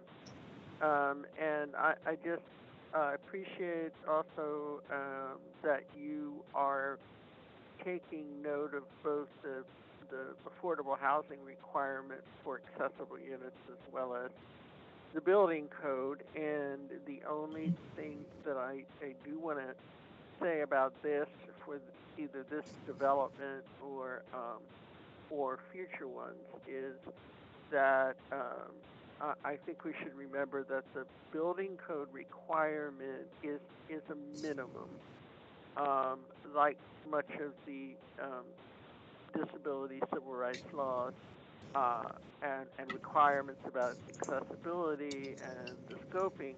They are minimums, and you can go further. And I think, given the prime location here, I would encourage you to consider that. But and also maybe considering, I'm not sure what you said about how many. I think you said there will be a mix of type A units in terms of size, so that some of the family-sized units will be accessible. But I'm wondering whether there's going to be a mix of other units that will be accessible. And then I guess I wondered whether this what the clearance might be. This is going to have underground parking, yes? Correct. And so I wondered what the clearance was on the underground parking. Will it be able to accommodate high top vans that are accessibly used by people who have accessible vehicles? The ADA van for 8'2", we have designed for that. The answer is what, I'm sorry? We have designed for the ADA accessible van, which is an 8'2". Accessible, yeah, okay. And amenities like what kind of, do you have amenities like a business center and We do. Exercise rooms and our community first rooms? floor, all right, just to well, our first floor has a fitness room. It does have a co-working area. It has a large lounge for gathering for the residents, their guests and friends, and also a large bike room. We have about 100 bikes in that storage room. At the 10th floor, there is a amenity lounge that feeds or goes out to the pool deck that will have views of 10th Street North to the south. And at the main roof, we've included a good amount of green roof for biophilic elements and for stormwater management. So And we do. A pool? Correct. Pool? Did you say there's a pool in the building? Correct. Yes? Yes, ma'am. Yeah, okay. So is it accessible? Are you going to have Yes. a built-in lift? There will be actually 2 accessible ramps that get you up to the pool deck and the entrance out to, yeah. All right. Terrific. Well, thank you. I think our Disability Commission will be very interested in supporting this and following it. So thank you. Thank you. Doris, Laura? Actually, I just wanted to make a clarification, particularly to Mr. Orr. Earlier, when I asked about accessibility to ADA, it's what Doris was asking. So I expressed myself poorly, but she asked the questions I wanted. And I wanted to also state that I am encouraged, and I think it's exciting that each floor of your building has at least one 3-bedroom unit. That is good. I just think that every developer is probably going to get, hear from this committee's members about our desire for even more affordability, but it doesn't take away from the exciting elements and the thought you've put into this plan. Well, thank you for your kind words, and all of the amenity spaces are accessible as well. Okay, good. Any other questions or comments from commissioners? I have a question for the commission after is this an action item? Yes. After we take action, I'd love to make a comment just to the commission. Okay. Do I have a motion related to this action item? I'll move to approve. Okay. I'll second. Second. So we have a motion to recommend approval of the Joyce Motors site plan, and we have a second. And I will do a roll call vote. Commissioner Berkey? I vote yes. Okay. Commissioner Blake? Yes. Okay. Commissioner Brown? I do not hear. Okay. Commissioner Edwards? Yes. Commissioner Heminger? Yes. Commissioner Lee? Yes. Okay. Commissioner Macbeth votes yes. Commissioner McGilvray? Yes. Okay. Commissioner Montgomery? Yes. I don't think Commissioner Norris is here. Yes. Or, I'm sorry. She made the motion. My mistake. It's late. Yes. Commissioner Rubalcava? Yes. Okay. And Commissioner Surface? Yes. Okay. And that passes with unanimous votes. So we will draft up a letter of support. I want to thank our presenters for coming before us and entertaining our questions this evening, as well as the county. Appreciate your time. Thank you. Thank you. Thank you for your service. you. Thank you so much. Thank you, everybody. Thank you for your service. Thank you. So next on the agenda, we have a briefing from the county on. Mike, I think I make a Yep. quick comment. I think, you know, in the spirit of some of the comments that were mentioned tonight, I feel like, you know, we're every housing commission meeting, we kind of repeat these same things, right? Yeah. And we never have an opportunity to have what I don't know what the right term is, but like a working session of this group to say like, hey, we're gonna go after this, or like, we're gonna study this, or it's always like we're hearing from developers, we're hearing from staff, but we never get to have a conversation amongst this committee on, hey, this is how I feel about you know, committed affordable units or the Clarendon sector plan, and when are we gonna, you know, meet our affordable housing master plan goals? And yeah, while it is a plan, I think there has to be room somewhere. In my 2 years on this commission, we haven't had it yet, but there has to be some opportunity where we can deliberate and talk about that and strategize. So I'd love to, maybe I'm missing something because it was the pandemic, but you know, when do we get to say, you know, we're actually going to take that sector plan seriously, and we're going to, you know, work with county staff to, you know, on the incentives or the, you know, when they get bonus density, you know, while it's not required by law, we're going to say, hey, this is what's preferable. 3 bedrooms, I'm glad that they're doing it because we rarely hear from or we rarely get that type of action. But I guess what I'm rambling to say is, when do we get to study some of these things and actually have an influence and not just, you know, go through this systemic way of furthering harm for some people, in my opinion? I think that's a good point, Mike. I think, you know, part of it, so last year we did have the county come and talk to us about the Affordable Housing Master Plan review. So we did have a chance to go through that and talk about the goals and where we were.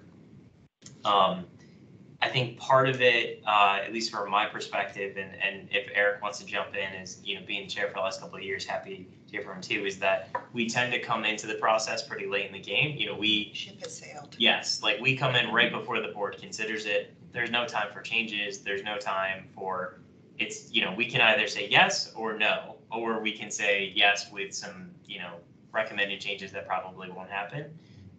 So I think that's one of the challenges that I've heard, you know, since I joined the Housing Commission, is that we don't always get to weigh in early enough to really shape a process. We're just here to either say yes or no. That's something that, you know, we can have a conversation with staff to see, are there more opportunities for us to weigh in earlier on things? I know sometimes things come information first, and we get an opportunity to provide feedback before it's an action item, but I'm still learning more about that process and what things come twice versus just once. And yeah, so I think Eric has his hand raised on that as well. Yeah, so, you know, I definitely appreciate the sentiment. As Kellen mentioned, we did do the Affordable Housing Master Plan review last year, and I will say, I don't think he's on here, so it's good because I'm saying very complimentary things about Russell, and he's not here. But Russell led what I thought was a very great series of meetings. There must have been, gosh, at least 4, if not 5, subcommittee meetings over the series of several months, each on different aspects of the Affordable Housing Master Plan and its implementation. And just to be clear, like as reference for everybody, you know, the plan, the affordable housing kind of plan and ordinance didn't change, but staff reviewed after, you know, 5-6 years to look at the implementation strategies. But we didn't reopen the actual ordinance that the county board passed. So the county board didn't take action, but certainly was briefed and, you know, weighed in. So, I mean, I suppose if we want to reopen that up, that would be a very large undertaking. Of course, the ordinance, the affordable housing ordinance, really underpins a lot of these conversations. And that is, you know, a very foundational legal structure. We could look into it. It would be a pretty big deal for the commission to look into it. And as Kellen alluded to, that would require eventual legislative action from Richmond to do anything. So I'm not really sure where we go beyond there, because even with these projects, you know, unless there's a sector plan that says otherwise, there's typically the base contribution. And then if there's bonus density, the bonus density, which is not negotiable. It has to be on-site units typically. And like I said, the sector plans sometimes dictate other terms. So, I mean, those sector plans and then the ordinance, that's really where the policy kind of gets hammered out, like, because the county's decided and the community's decided we want more predictable kind of development strategies so that it reduces costs on developers. They're not passing it along to folks in the housing. And so we don't, and there's negotiations, of course, for those community benefits, which we're not privy to because that stuff has to be done kind of behind closed doors. So I've spoken long enough, but I think those are kind of the areas where, potentially we would weigh in. But I think if we were going to do any of that, we should be thinking about that right now because budget season's coming up and housing and planning staff have their work plans set to get put together by the county board. And if we are going to do anything like that, we absolutely need staff support because it's very technical subject matter. That's it. Thanks. Thank you, Eric. And I do just want to add too that I think it's important to note that that's not going to happen during these meetings. That would have to be subcommittees. That would have to be outside efforts. That there's no way we can go through in that level of detail during these meetings. And our agendas tend to be packed. I mean, at this point, I'm trying to find time on our agenda in June for things because we already have the agenda full for the next 3 months. So that's part of the challenge too, is that, if we're going to do more substantive, like getting our hands dirty type work, it has to be outside these meetings. And people have to have time to do that. And we need staff to have time to help us with that as well. So that's part of the challenge. I have one question. Yep. So with these presentations, are you really, it's just a yes or no? Right? That's. For the site plan approval? Well, the action items for the developers. I mean, we can put in the letter, well, we'd like to see it's yes, but we'd like this to change, or we'd like this. And we've done that before. And has it changed? I have not seen any changes based on that. So. Oh, no, can I chime in here? Yeah, there has been changes, Sarah. So if you all remember the Ballston, what was it called? But the Haven, right? Back when I was still chair, back in the fall, right? The Housing Commission weighed in strongly, and a lot of folks wanted more on-site units in Ballston, and so the developer came up with them. They weren't required to do so, so we definitely had an impact. And I think, Eric, that was when it came to us as an information item. And I guess I was thinking of when we did the final vote, we also put in the letter, we'd like even more. We didn't get any more. But I think, I guess to Eric's point, if we weigh in earlier in the process, I think there's more potential to change versus if this is going to the county board on the 18th, nothing is going to change between now and then. But isn't that part of the point of SPRC as well? I know that there's a lot of benefits being negotiated, but people are still changing things at SPRC. People are changing things a week before the board meeting.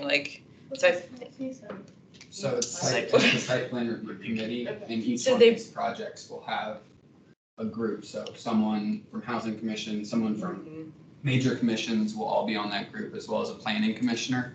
And they will go through the policies and the site and what goals they're looking to accomplish with the project. So that is really where Housing Commission can get their foot in the door early.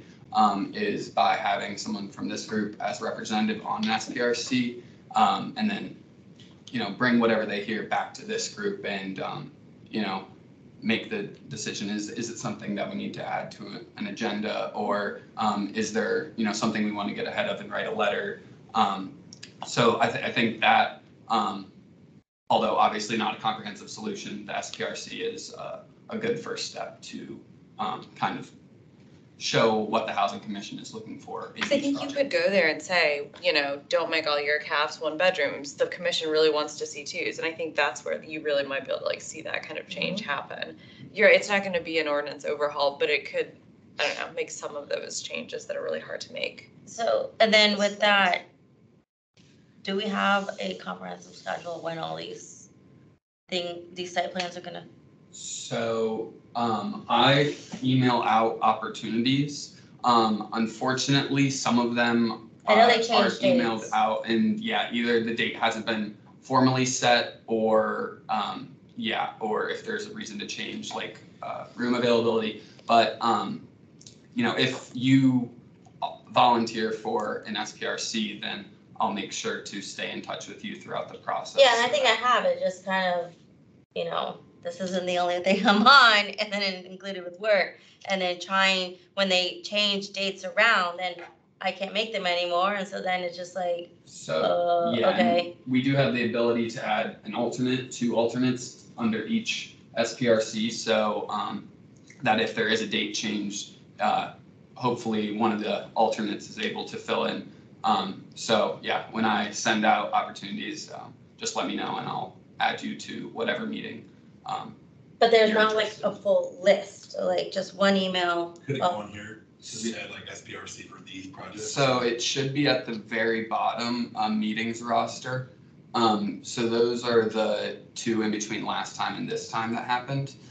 So when it comes out next time, it'll be updated with the other ones. There is also a commission's calendar that I can send out to the group so everyone has that link, but it does have every single commission meeting on it as well as every single SPRC meeting on it. Yes, it's a full calendar. I want to spend every evening of Can I just make one comment and I'll let us move on? I think, I'll speak for myself. I think maybe, some of my fellow commissioners might agree, but I think many of us joined this commission because we really wanted to make a meaningful difference in the community. And when I look at how we're doing affordable housing in this county, I know I've talked about it a lot. Tonight, even with what this developer did, we have 3 to 4% that's going to be committed affordable, but 96% of high income earners all in one area.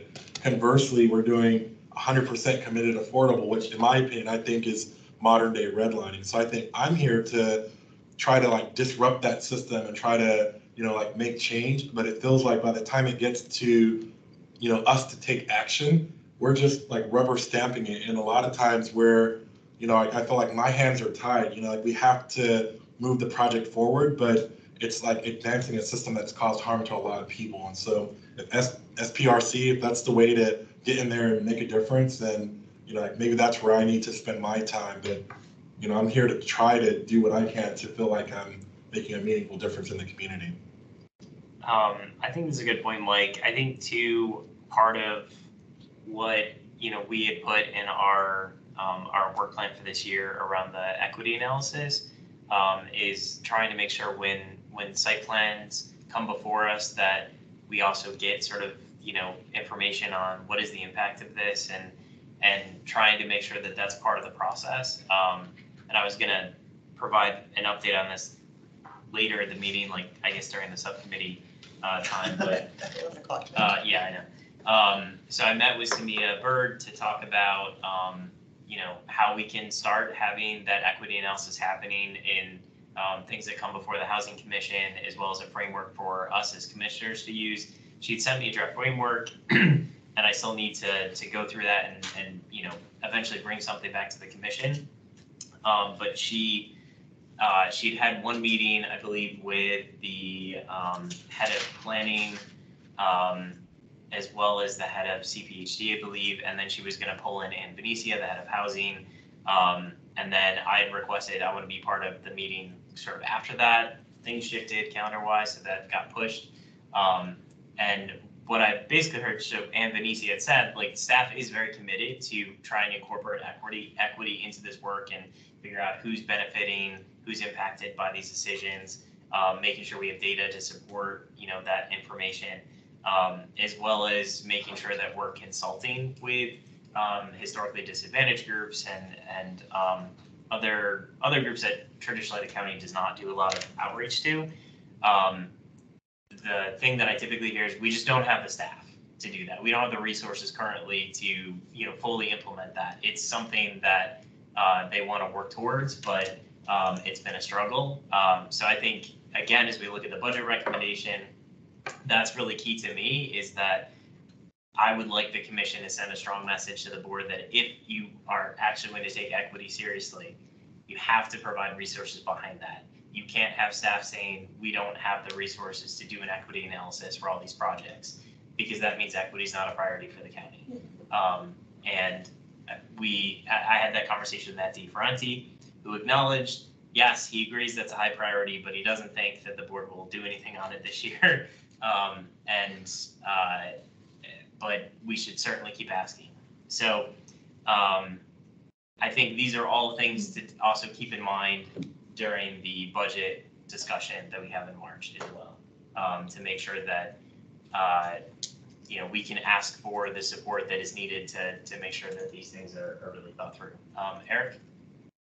Yeah, one comment I would have is if and when we do that, to figure out a way if we can also have some informed kind of financial analysis into that, because there are some localities I understand that can require 20 to 30% of new developments to have committed affordable units, and I suspect that's not feasible in Arlington because we have sky high land costs and development costs. And so to understand kind of what the outer limits of what makes projects feasible, I think really should inform our recommendations, because ultimately a lot of what we kind of talk about here is how the math works, how these things are financially viable. Because if they're not, nothing gets built. So. Yeah, there's definitely a tipping point.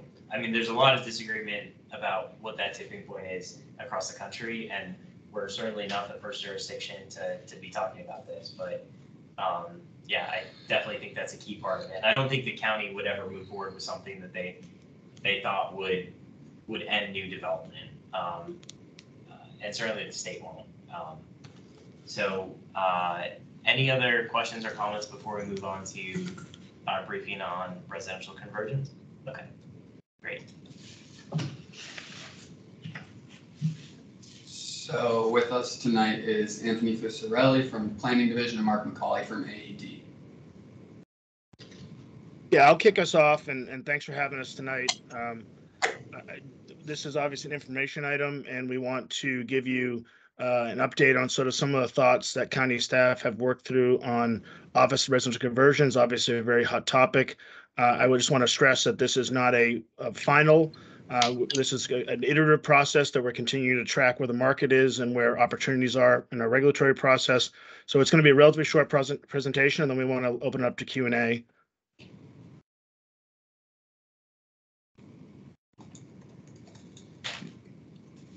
So obviously the value of office to resi conversions, and this is not, I'm new to a lot of you, I'm sure, is the balance between a very weakened and probably structurally weakened and most likely structurally weakened office market where we may just not need as much office as we did in the past.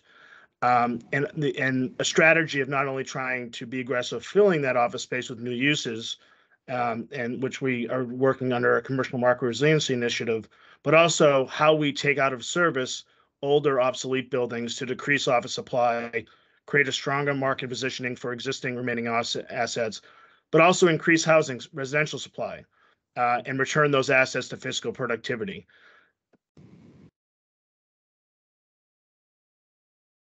The question we always get asked is why haven't we seen more conversions? Well, we have seen a couple over the past several decades, most recent being the WeWork project, where WeWork We Live. But the reality is that as we've talked to the development community, there is a lack of supply of assets that actually meet the criteria for creating this office to resi conversion. One, while vacancy rate is very high, and from Arlington Economic Development perspective, I can tell you that's what we focus on a daily basis. We don't have a lot of nearly 100% vacant office buildings with no lease liability. So we have a lot of buildings that are 70 to 80% occupied and therefore are still difficult to just drain out those tenants from an economic basis. And the basis, the land basis associated with the existing office building is not low enough to justify a residential conversion. Also, I think people often underestimate the cost savings relative to new construction. Conversions are very complicated. They often require a lot more renovations and reconfiguring of systems than is typical. And then and we'll stress this later when I pass it off to Anthony, but we have a lot of these buildings in areas where redevelopment, we've planned for decades for redevelopment, and redevelopment is an opportunity that's better conversion. Many of these are taking out of service office buildings and promoting residential as an alternative. And then finally, physical constraints of conversions, the inefficiency of costs, associated with conversions, and then market resistance to subpar units that are not efficient, that have low ceiling heights, so on and so forth. But I'll pass it off to Anthony, and he'll get into more detail on some of those issues. All right, thank you, Mark. And good evening, everyone. For those I haven't met, Anthony Fusarelli, Planning Director here with Arlington. And so just to build a little bit upon some of what Mark was just touching on, you know, I've been with CPHD Planning for a few years now and had a number of conversations or several conversations over the years with various developers, at least exploring the possibility of conversions. And one of the things that often comes back, putting aside the economics, and this is indirectly an economic dynamic, are a lot of the details and the physicality of taking a building and converting it, basically adaptively reusing it, specifically here from office to residential. There's, you know, the points we see on the slide here. I'm not going to talk through all of them, but, you know, just to take a few examples as it relates to structure, right? I mean, the details of the existing office structure and its strength, its ability to accommodate new facades that might be put in place for residential use compared to the previous office use, the lateral stability of the building, and potential need for reinforcing slabs in certain instances. Mechanical, electrical, plumbing systems, you know, in many times for these types of conversions, they can't be reused. They need to be fully replaced. Need to sort of core drill through slabs and kind of work those systems through the buildings. Certainly can be done, but at cost. And you know, it's a more complicated and customized planning and design solution versus new construction. Another common challenge, which Mark already touched upon, is the floor plates themselves. We do have a couple examples. Mark noted the We Work, We Live building. This building here, which was formerly called Crystal Plaza 2, and it's now known as 220 20th Street, was, to my knowledge, the first office to residential conversion in Arlington County, completed just about 2010, 2011. These floor plates, these 1960s office buildings, in this instance, had a floor plate that was workable for conversion, but a lot of the office product and inventory we have in Arlington isn't necessarily working with the same proportions. So there are challenges, there are opportunities in these instances, but it is an important factor to take into consideration. Facades, windows, fenestration, many other details that need to be thought through and solved for when these conversions are implemented. Mark, if we can go to the final slide. In terms of Arlington's approach, and there's a lot of, I'm sure many, if not all of you, have read a lot over the past few years in terms of what localities are doing or how they're thinking about incentivizing conversions, you know, particularly just across the river in DC. Putting a lot of energy and attention into their downtown core, given the level of office vacancy that they have. From Arlington's perspective, I think we're genuinely situated in a more advantageous place from a variety of perspectives. First of all, zoning here in Arlington isn't necessarily the barrier that it is and can be in other localities. And the reason why I say that is when we think about the site plan development in particular that is permitted and has been implemented in many of our activity centers and our transit corridors, the zoning districts we have in place that really permit office also inherently permit residential and hotel. So we have that flexibility and use built into those zoning districts and our existing tools. That isn't always the case in places, whether it's DC. New York City has recently itself gone through a similar effort to look at incentives and regulatory changes. And one of the hurdles they face is some of their zoning actually is quite restrictive in terms of the ability to incorporate residential use in certain areas of the city. So we have that, I think, going for us. Another important element that Arlington really started to implement and institute, I would say, going back to the mid-1990s, is really thinking about the second generation of transit-oriented development, right? And this was probably first started to be applied in Roslyn, but later in Crystal City, we're seeing it in Ballston and some other neighborhoods. Opportunities to establish plans, build in more development potential, to really encourage and incentivize redevelopment, more growth where we want to see that growth. But also importantly with that growth and with that redevelopment is the opportunity to realize an improved public realm. You know, looking back at a lot of the development built in the 60s and 70s, decisions were made that perhaps wouldn't necessarily live up to our current hopes and aspirations in terms of the public streets we're creating, the public spaces we're creating, and the overall urban environment. So redevelopment, while it can put an existing property or site to a higher and better use, it could create more housing. Through redevelopment, it could also improve our public realm compared to an office adaptive reuse solution. A few years ago, AED, actually Mark worked hand in hand with planning staff at the time on developing administrative guidance for office conversions, which we have applied already as a thought piece to a number of site plans that have been amended pre-construction. But also it's something, you know, that can be considered when conversion is a consideration. But really taking a hard look at considering where and when certain sites in the county really should be maintained and reserved for an office use, and where should we have more flexibility. So Potomac Yardland Bay C in terms of the Hazel, which is currently under construction, the Wendy's site here in Courthouse, which is also under construction, are just a couple examples where we have applied as staff, we've applied that administrative guidance to thinking more flexibly about converting from an office to residential. In those cases, pre-construction, but it could also come into play post-construction as well. And then finally, you know, there are some opportunities. We're always looking to innovate and improve. We're, as many of you may know, we're advancing a commercial market resiliency initiative that's very important, a top priority to the county manager. Mark and his team are doing a lot of great work there.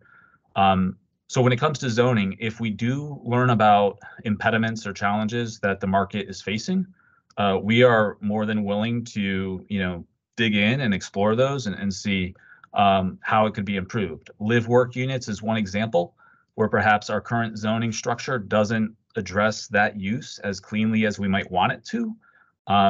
But we also haven't really been actively engaged or approached by a lot of developers interested in converting, you know, to those uses as well. So if that changes, we will certainly give us some additional work to focus on. And then the last thing just to mention is, you know, other jurisdictions. I mentioned DC earlier. Other cities are considering or have established non-regulatory incentives to, you know, advance or encourage conversions. I think when we think about our approach here in Arlington and the landscape we're working with, you know, we'd really need to think hard about the benefit of that conversion and putting in those financial or non-regulatory incentives compared with other approaches of redevelopment that might physically advance a lot of other goals. And perhaps, you know, the conversation earlier in terms of achieving more committed affordable housing through additional density is certainly something that is a benefit as well. So, Mark, I think that brings us to our final slide. And unless there's anything you want to tie up, I think we're ready for any questions or conversation. Nope, it's great. Thank you. Thank you very much for the presentation. I guess my initial question is, because I hear all the time people say, oh, we need to do more office conversions to residential. The county's not focusing enough on this. This is the solution to a lot of our problems in Arlington. And I think this was really helpful to explain why that's so challenging. But I think along with that, and I know you talked about redevelopment, why aren't we seeing more redevelopment of vacant office properties as well? Like why are the owners of these buildings just content to have them sit there and not serve any productive use versus tearing them down and redeveloping into residential, considering that our vacancy rates are always super low in Arlington. If conversion, there's a lot of barriers to that. Why are we also not seeing more redevelopment from commercial to residential? If you can answer that question. But Mark, did you want to start from a economic development perspective, or do you want me to begin? I can just give a brief, but I think Anthony can answer the question of that I think we are seeing a lot of it. Quite frankly, I think his staff is putting site plans through the process on a monthly basis. But I do think that redevelopment is a more significant process of going through a process of planning and not just Arlington planning, meaning the developer planning out the site and getting together the financing. So it seems like it's taking longer. But I think in Crystal City and other places we are seeing, in Roslyn, we are seeing just that happening. I think Anthony can probably rattle off 10 site plans that are taking old buildings and turning them into residential. Yeah, thank you, Mark. I mean, I don't know about 10, but just in Crystal City and Roslyn alone, right? Even going back a few years ago, 400 Army Navy Drive was redeveloped, torn down as an office building that was bracked or affected by base realignment and closure. That is now, home to, I believe, 400 plus residential units. Currently under construction in Crystal City, as we speak, 1900 Crystal Drive replaced a 400,000 square foot vacant office building. Just across the street, Crystal Plaza 1 has recently torn down. That was actually a replica building to what we've shown through the We Work, We Live and the 2020th examples. That office building was demoed last year. It's going to be replaced with, I think, close to 600 or 700 residential units. And just last month, the county board approved redevelopment at Crystal Plaza 5, which again will take 160,000 square feet of 1960s office space out of commission. If you can go down there today, and actually it's being deconstructed as we speak, and it's slated for close to 1,400 residential units. The RCA site in Roslyn, also demo activity is getting underway there. So I think it's really, we are seeing it, right? And it's, but part of the nature of the field that we work in and the work we do, buildings have a certain level of permanence to them. And so things don't necessarily change overnight, but they change year by year, decade by decade. And I was just looking at the list of site plan applications that we currently have in, either for preliminary or active or conceptual review. And we've got over 20 projects in the review pipeline. And many of those do involve, redevelopment, demo of office, and in most cases, replacement with residential. I guess. Yeah. And I'll just add that forward looking is important as well. We have Brookfield's site, the old TSA buildings, which will come back in at some point for a more mixed use residential. We have NSTA. We have a lot of these projects. So most everyone that owns an office building that is obsolete is looking to redevelop if it's an appropriate location. So I guess my follow up on that was, we hear a lot about the office vacancy rate and the impact on, our tax revenue and from my perspective, the impact on our housing programs as a result of it. Is the county fairly confident that basically that situation is going to resolve itself as a result of the pace of redevelopment or conversions that are in the pipeline, or does more need to be done to spur that redevelopment or conversion to happen? I think that's for me the key question of is it naturally just going to resolve itself because developers are going to redevelop or convert, or does the county need to do more to encourage that to happen? So I can take a crack at that. This is I would say the primary focus of our county manager. And I would address it as both attacking it from the demand side which is getting new uses into buildings, office buildings, expanding our marketing efforts, continuing to try to mine every possible opportunity, continue to sell Arlington as the place that companies want to be, even in the headwinds of not knowing when return to work is going to fully happen and what types of spaces people are going to need. So the commercial market resiliency effort that Anthony referenced is part of that, trying to expand the nature of uses that can go into office buildings. And then clearly the supply side through redevelopment or office conversions, if we see them, is a big part of that, because I think most experts will tell you that for most, this isn't just Arlington, for most of the region and the country, there's just going to be structural vacancy until we reduce the supply. It doesn't mean new office buildings won't be built that serve a certain tenant base. It just means that we have older obsolete buildings that are no longer really functional and able to attract tenants. And so, yes, you have to attack it from both the demand and supply. It is not something that will resolve itself. It is something that we all are focused on, from AD to CPHG to all departments, in terms of reducing that vacancy rate. But more importantly, reducing the vacancy rate is a common theme, but it's really about rebalancing the fiscal base and understanding that we're probably not going to have the same office impact on our fiscal base that we've had in the past, but that multifamily residential also provides a significant economic boost as well. Thank you. Laura and then Eric. My question actually was answered during the course of the explanation, so I can move on. Great. Eric. Thanks, Colin. I actually was going to respond to something that Mike was saying earlier about where the Housing Commission can have input. And so I think this is going to be meandering. Bear with me. It is a coherent thought, even though it's 9:30. But I'm thinking about, a lot of the projects that Amazon is doing. And I was delighted, a year or so ago, it's maybe several years now, when it was announced that the Arlington Community High School would be co-located over there. And I think that's a great example of, when these projects come forward and there's a site plan, there is a lot that is basically baked in, and the community can have input, but negotiations over community benefits have already occurred. But I do think that we can, and we certainly have had an impact in informing, our staff here and the county board on things we'd like to see. And clearly that's an example of the co-location of the school, where the community for quite a long time had said, we really want to co-locate. We want to make sure that there's enough school capacity in that area, right? And so, staff worked with Amazon and kind of made that happen. So this might go a little astray of the Housing Commission's mandate, but I also think that we can think just beyond the strict housing supply, because these spaces can be potentially adapted to different uses other than housing or office space if they are going to get redeveloped.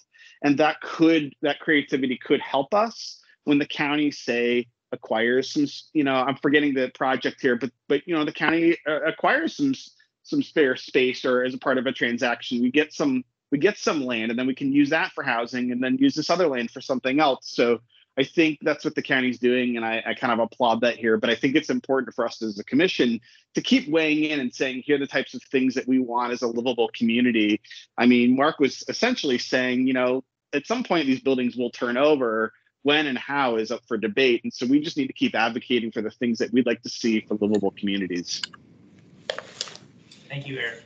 I just had a couple comments. I'd love for maybe some of this information to have more of a public facing role, because I get asked this all the time, and I'm just kind of like, well, I know it's really difficult to do, it's really expensive, but maybe there's a one-pager, and I think there's a working group that the county recently stood up, but maybe they could play a more public-facing role. I love that we took a look back at, some of the design in the 60s, and we said, hey, that doesn't really meet the needs of what we need today. Are we looking at the buildings that are being built today and saying, hey, in 20, 30 years, is there a potential to convert these buildings into residential? And is there a way to build a hybrid model where it could act as, office now and maybe be changed in the future? And then lastly, I do wonder, what is the incentive for Amazon that I think it's 6 million square feet of office space, in light of, current conditions after the pandemic? What is, what's their incentive to, get people to come back to work when market forces are saying that tech workers are in such high demand right now that they could pretty much name their own terms, name where they want to work, name what income they want to make. You know, and if Amazon says, hey, we want that entire 25,000, workforce to go to work, and they, that workforce says kind of, we don't think so. How do we know that that's not going to contribute to more of our office vacancy problem? Those are a lot of high-level questions. I'll try to take some of them. I may have forgot the first one you mentioned, but I'll take the last one. You can remind me if I forget. The return to work question is something we at AED and the county think about every day, and I think the answer is going to be not just the private sector, whether they dictate folks to come back, is about, do you continue to create the places where people want to come back to work, and that means that we all say, well, everyone can just work from the living room. Well, if your living room is only so exciting for most places, and you want to come into work because you want to enjoy the neighborhood, and so a lot of the placemaking elements that CPHD and DPR and DES work on, as well as AED, I think are important to that. And I think Amazon has invested a lot of time and effort in that, and I think with their retail strategy and other things in terms of their parks, and they are betting on that they're going to be able to talk to their employees about wanting to come to work because it's going to be an interesting place to go. So, but that is literally the billion-dollar question nationwide about what happens when, how much of the workforce is going to be teleworking permanently on hybrid, and what does that mean to our office supply? So I can't answer that question other than the fact that we continue to work on what we can control, which is helping the public realm be the best place possible so that people want to come back. And so remind me of the other two questions. I'm sorry. Just on the design, is there a way to look at the design of commercial buildings and say, like if you add this or remove this now, yeah, it might not be needed, but maybe in 20, 30 years when we need it to be a conversion, it's not so expensive to do that. Mark, if you want, I could provide one anecdote, and I'm not sure that this is so much focused on the idea of a conversion from commercial office to residential down the road. But I'll give you another example that I think is going to become more and more important and more relevant going forward for us. And I think we've started to see this with some recent projects, but parking, right? And particularly in projects in Roslyn, or where you typically have a balance between some below grade and some above grade parking. But we also have that in some other places across Arlington. But the RCA, when the RCA redevelopment came through a year or two ago, there was discussion about the above grade parking levels in that building, and the ability for basically the level of convertibility down the road, right? If how we approach transportation 20 or 30 years from now is so fundamentally different that the parking ratios today that we think are aggressive or appropriate at 0.3 per unit are actually like twice or triple what we need. How can we rethink and reuse that space? So an above grade parking deck is certainly an opportunity that I think we should be placing more focus on, and was something that was factored into the developers and the architects' approach to that building. I'm not, the office question is, I think, a good question. The 20, site plans in the pipeline that I mentioned earlier, very few of them, if any, are office. We have one office building under development, if I'm recalling correctly, in Virginia Square. So if we see more of an uptick, I think that's a good comment for us to take back and give it some further thought. As well as I do appreciate as well the first comment about, I think, the one pager and how can we get this information out there more public facing. I think Mark and I would definitely be more than happy to go back and work with our communications and engagement teams and see if we can find an appropriate place for some of this information. Yeah, I will. Thanks for reminding me that the first question was. I will publicize that we do have it's not a one pager. It's I think a 4-pager, a 3-pager, on our commercial market resiliency site on this very topic that sort of mimics what we just talked about tonight. So I think Alex can send that out to you if he hasn't already, so you have it, and that kind of walks through where we are today. Once again, it's not meant to be we've figured it out and here's the answer. It's meant to be where we are today, and that was at the request, similarly, of the county board of saying, we need something to be able to talk to our community in the interim about what we're seeing. Thank you. And is that Doris with your hand raised?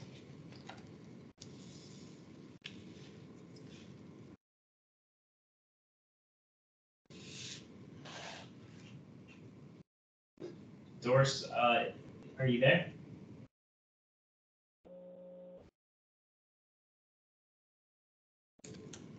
Hi, thank you. I just had a question in terms of building and facility and architecture.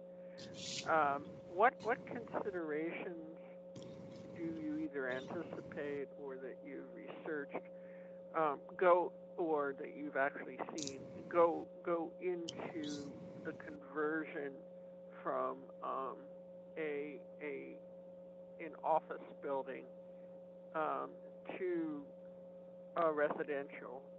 And in particular, I'm thinking about differences in design and building codes, things like the plumbing, things like new requirements, for example, for accessibility. I mean, do you when you're doing a conversion like this, and you have to decide whether it's going to be a demolishment and a redevelopment, or whether it's going to be actually a conversion of the building, is what you're considering keeping the outer shell and demolishing the inside and then rebuilding it, or is it something less than that? And what are the costs, for doing that to, whoever the developer or property owner, and how might that reflect in terms of being able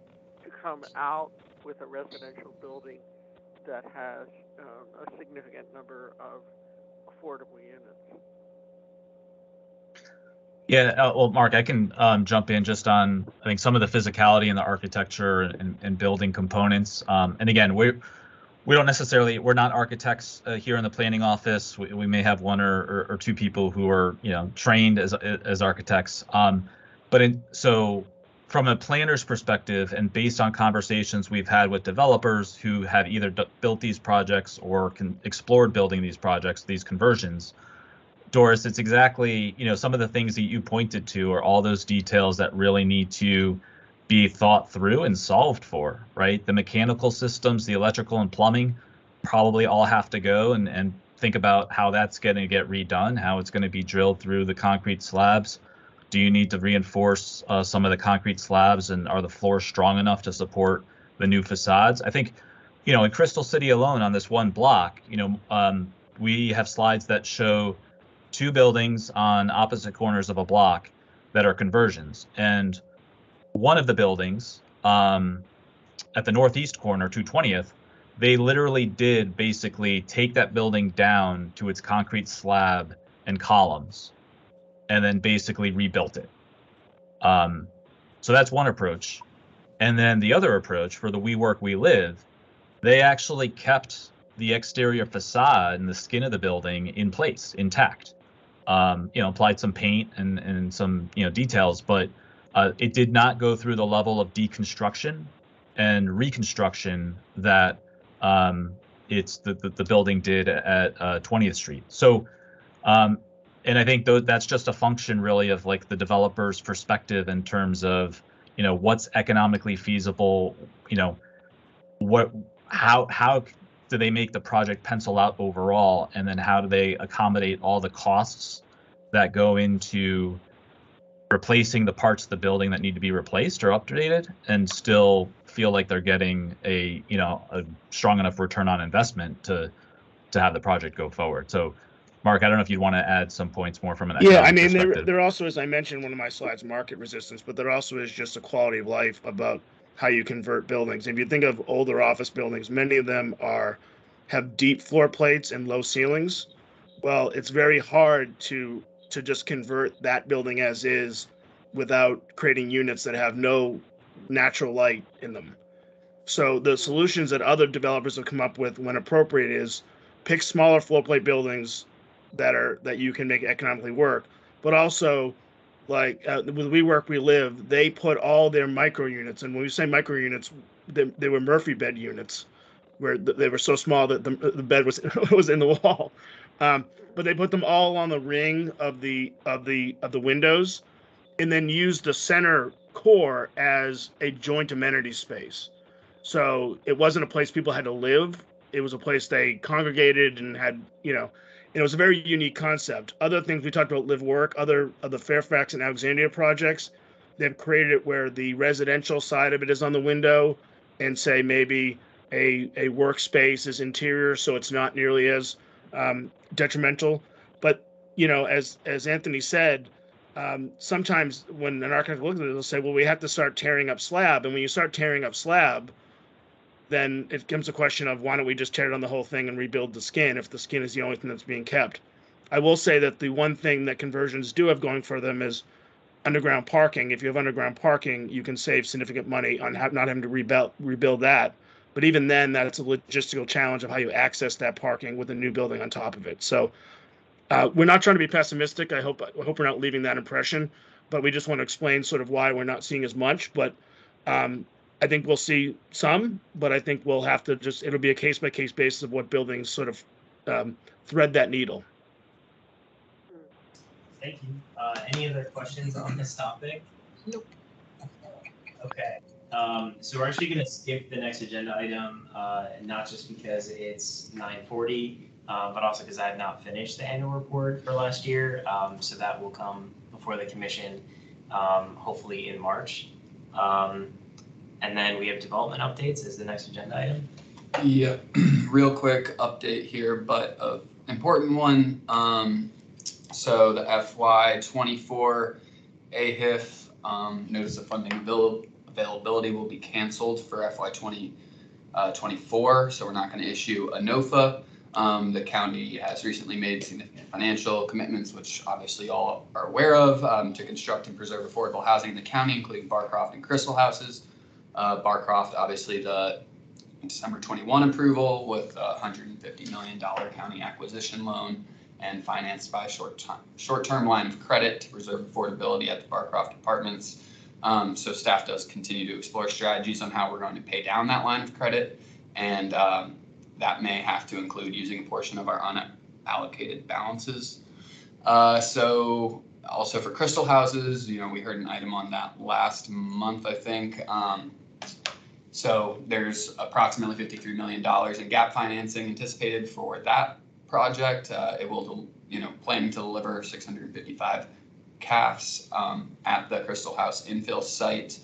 And just as a reminder, the NOFA, or the Notice of Funding Availability, is a process where the county releases an application in mid-spring. Developers apply to it mid-summer, and then in early fall, the county has a recommendation of what project to fund, and it helps kind of build out the pipeline for the affordable housing developments that we have going forward. So we will obviously revisit this next year for FY25 next winter. So, obviously we would love to have a NOFA, but it is not fiscally possible for FY24. So that's the development update there. Not sure if there's any questions. I'm not sure if it was that big of a surprise, but that is the development updates. And then additionally, I will be continuing to send out opportunities for SPRCs since we had the last ones, and this kind of goes into subcommittee reports, but I'm not sure if, Laura, you had the Sunrise Assisted Living GLUP study. Did that take place?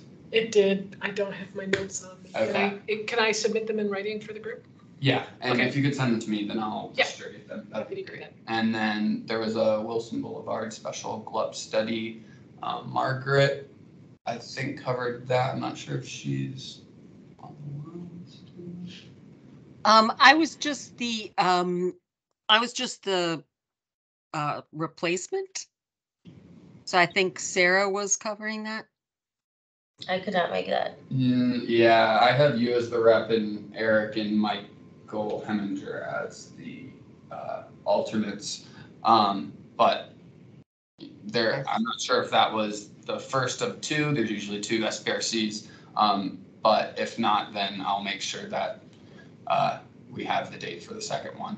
Okay, But I'll make sure that I don't screw that up this next time. Yeah, I think the next one is on the 27th for basically another part of that whole Clarendon area where I think Silver Diner is. yeah, there's a few. I know they put addresses, but I'm like, I didn't know the address getting put like. I know that one, the planner from Arlington County where he mentioned Wendy's. I can hear that developer get so mad. Don't call it the Wendy's site. I was like, but everyone knows it's for the Wendy's. It's the Wendy's site. It's the Wendy's site. Right. And one thing I will say about the SPRCs is with the new electronic meeting rules, they're unfortunately, like, you do formally have to submit your name, and then the planning commission has to approve it to be on the SPRC. So it is like a little bit of a backlog process because they can only approve it at their meetings. So we need to have the name submitted by the planning commission meetings. So there's like a lot of different moving pieces on it, but basically, as soon as you're able to, if you know you can make a meeting, if you could respond to me, I'll get your name and information over to the lead planner. So you have my name for the 27th. Well, it said that either the 23rd or 23rd or 27th, but then I looked and they put the date as the 27th at 7 o'clock. So the 27th of this month? Yes. There is currently nothing on the calendar other than a climate change, energy and environment meeting, C2E2. Okay. But if it's Bingham Solar Diner, I can. Yeah, I mean, I know you said in the stuff it's either the 23rd or the 25th, and I responded back to you like any of those days would be fine, back on the 25th of January. And so I just, because you put in a link. I'm not seeing it on the commission calendar right now, so I'll check in with the lead planner and see if a date has definitely been confirmed and let you know. Okay, yeah. If we show up and we're not on the designated person for that, then you get can't 2 minutes to speak, right? You're Just like basically that. a public speaker. You wouldn't be seen as a member of the SPRC. So you would only get to talk during public comment, and then the chair wouldn't have to recognize you at all for the rest of the meeting. The chair can recognize you. They could use that discretion, yes. Are there opportunities to submit written comments like on those? So yeah, so for each site plan, there's really multiple engagement opportunities. There's an online engagement opportunity.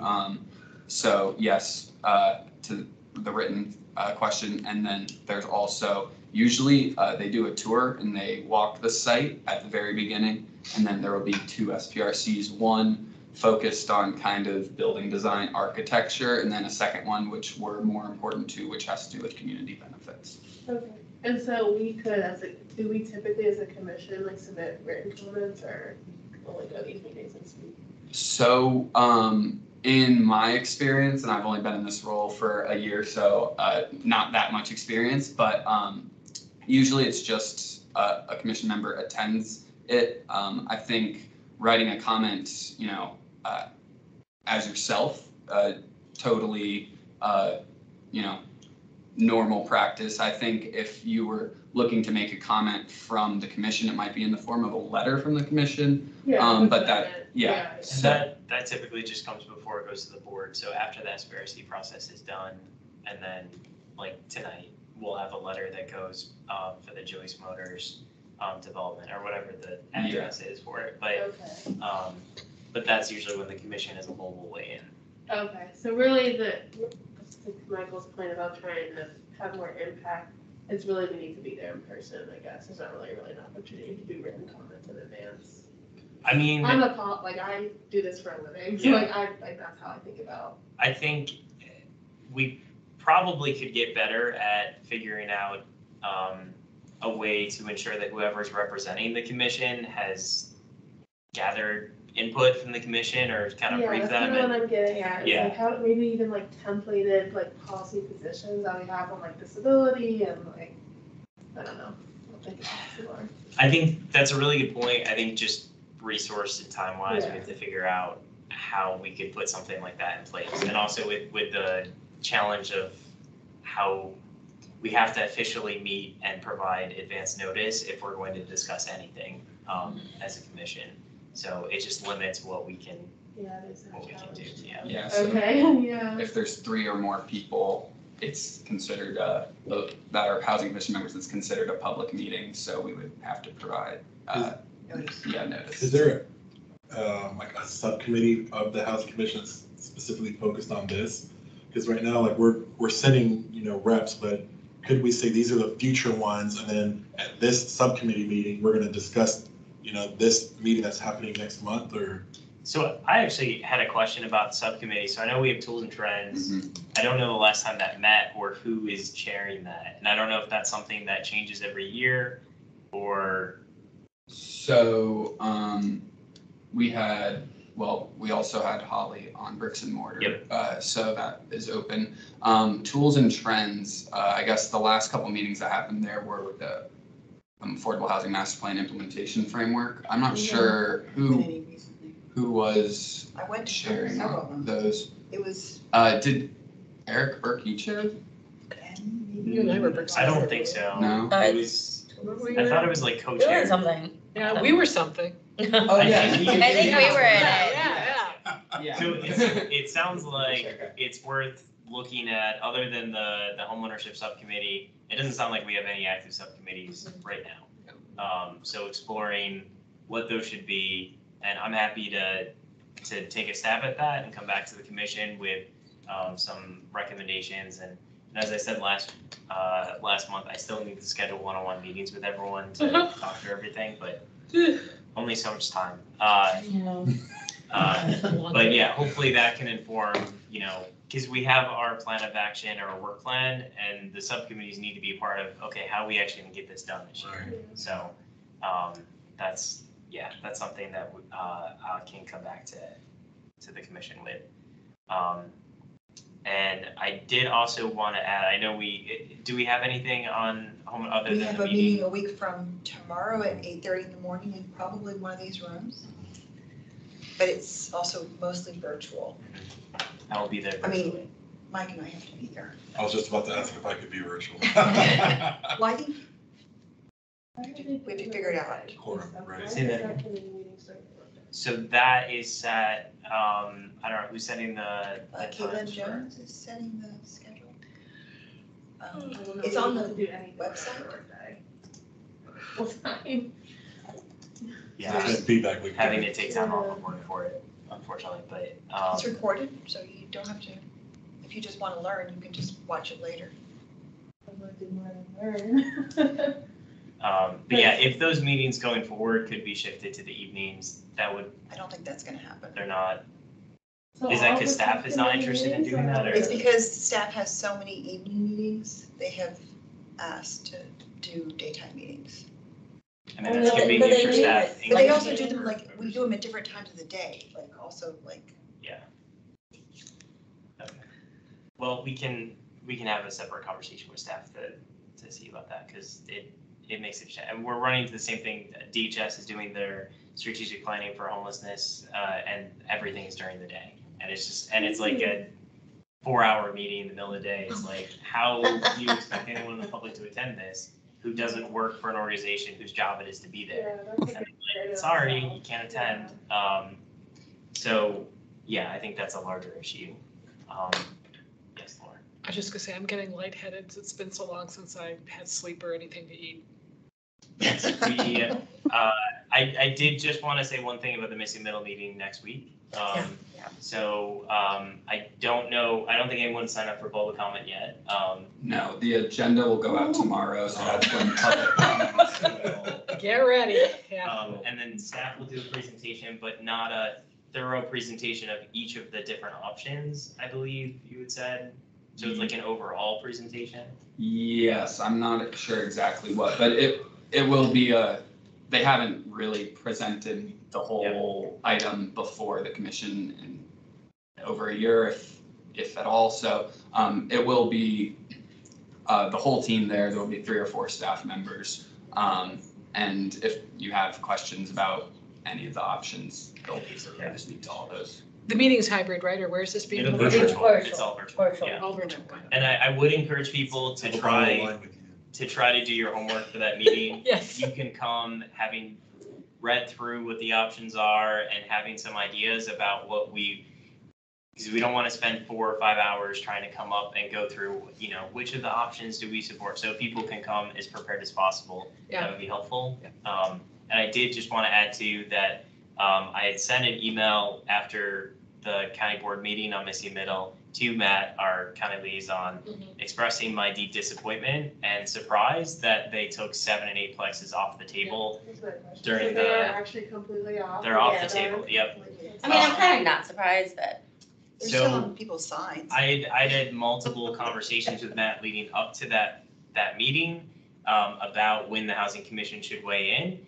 And he had said, I think we have the votes to advertise and we should be good. And then I think the housing commission, if you can weigh in February, that'd be helpful. And so I told him, Matt, you never said anything about, making a motion to take 7 and 8s off the table in the RTA before the housing commission had a chance to actually weigh in. The letter that we sent in July was very broad and it was just, we're generally supportive of Missy Middle. So he and I had a conversation on Friday and he kind of owned, yes, I knew at that point in my head that I was planning to do that motion. I didn't know if I had the votes, for it to pass, but I didn't say anything to you and I probably should have, and I recognized that the housing commission didn't get a chance to weigh in. So he was apologetic for that. And I disagree with the actions of the board too, but that's, we'll talk about that next week. But yeah, I did express my strong disappointment that the board did not give us a chance to weigh in before they made significant decisions like that. So anything else before we adjourn for the evening? Thank you all for your This was a good meeting. Thank you. Yeah. Thank you. Informative. Okay, we are adjourned. All right. I just want to make sure I heard correctly. Yes. There are no opportunities. There's an opening on the commission from my understanding, if you want to join.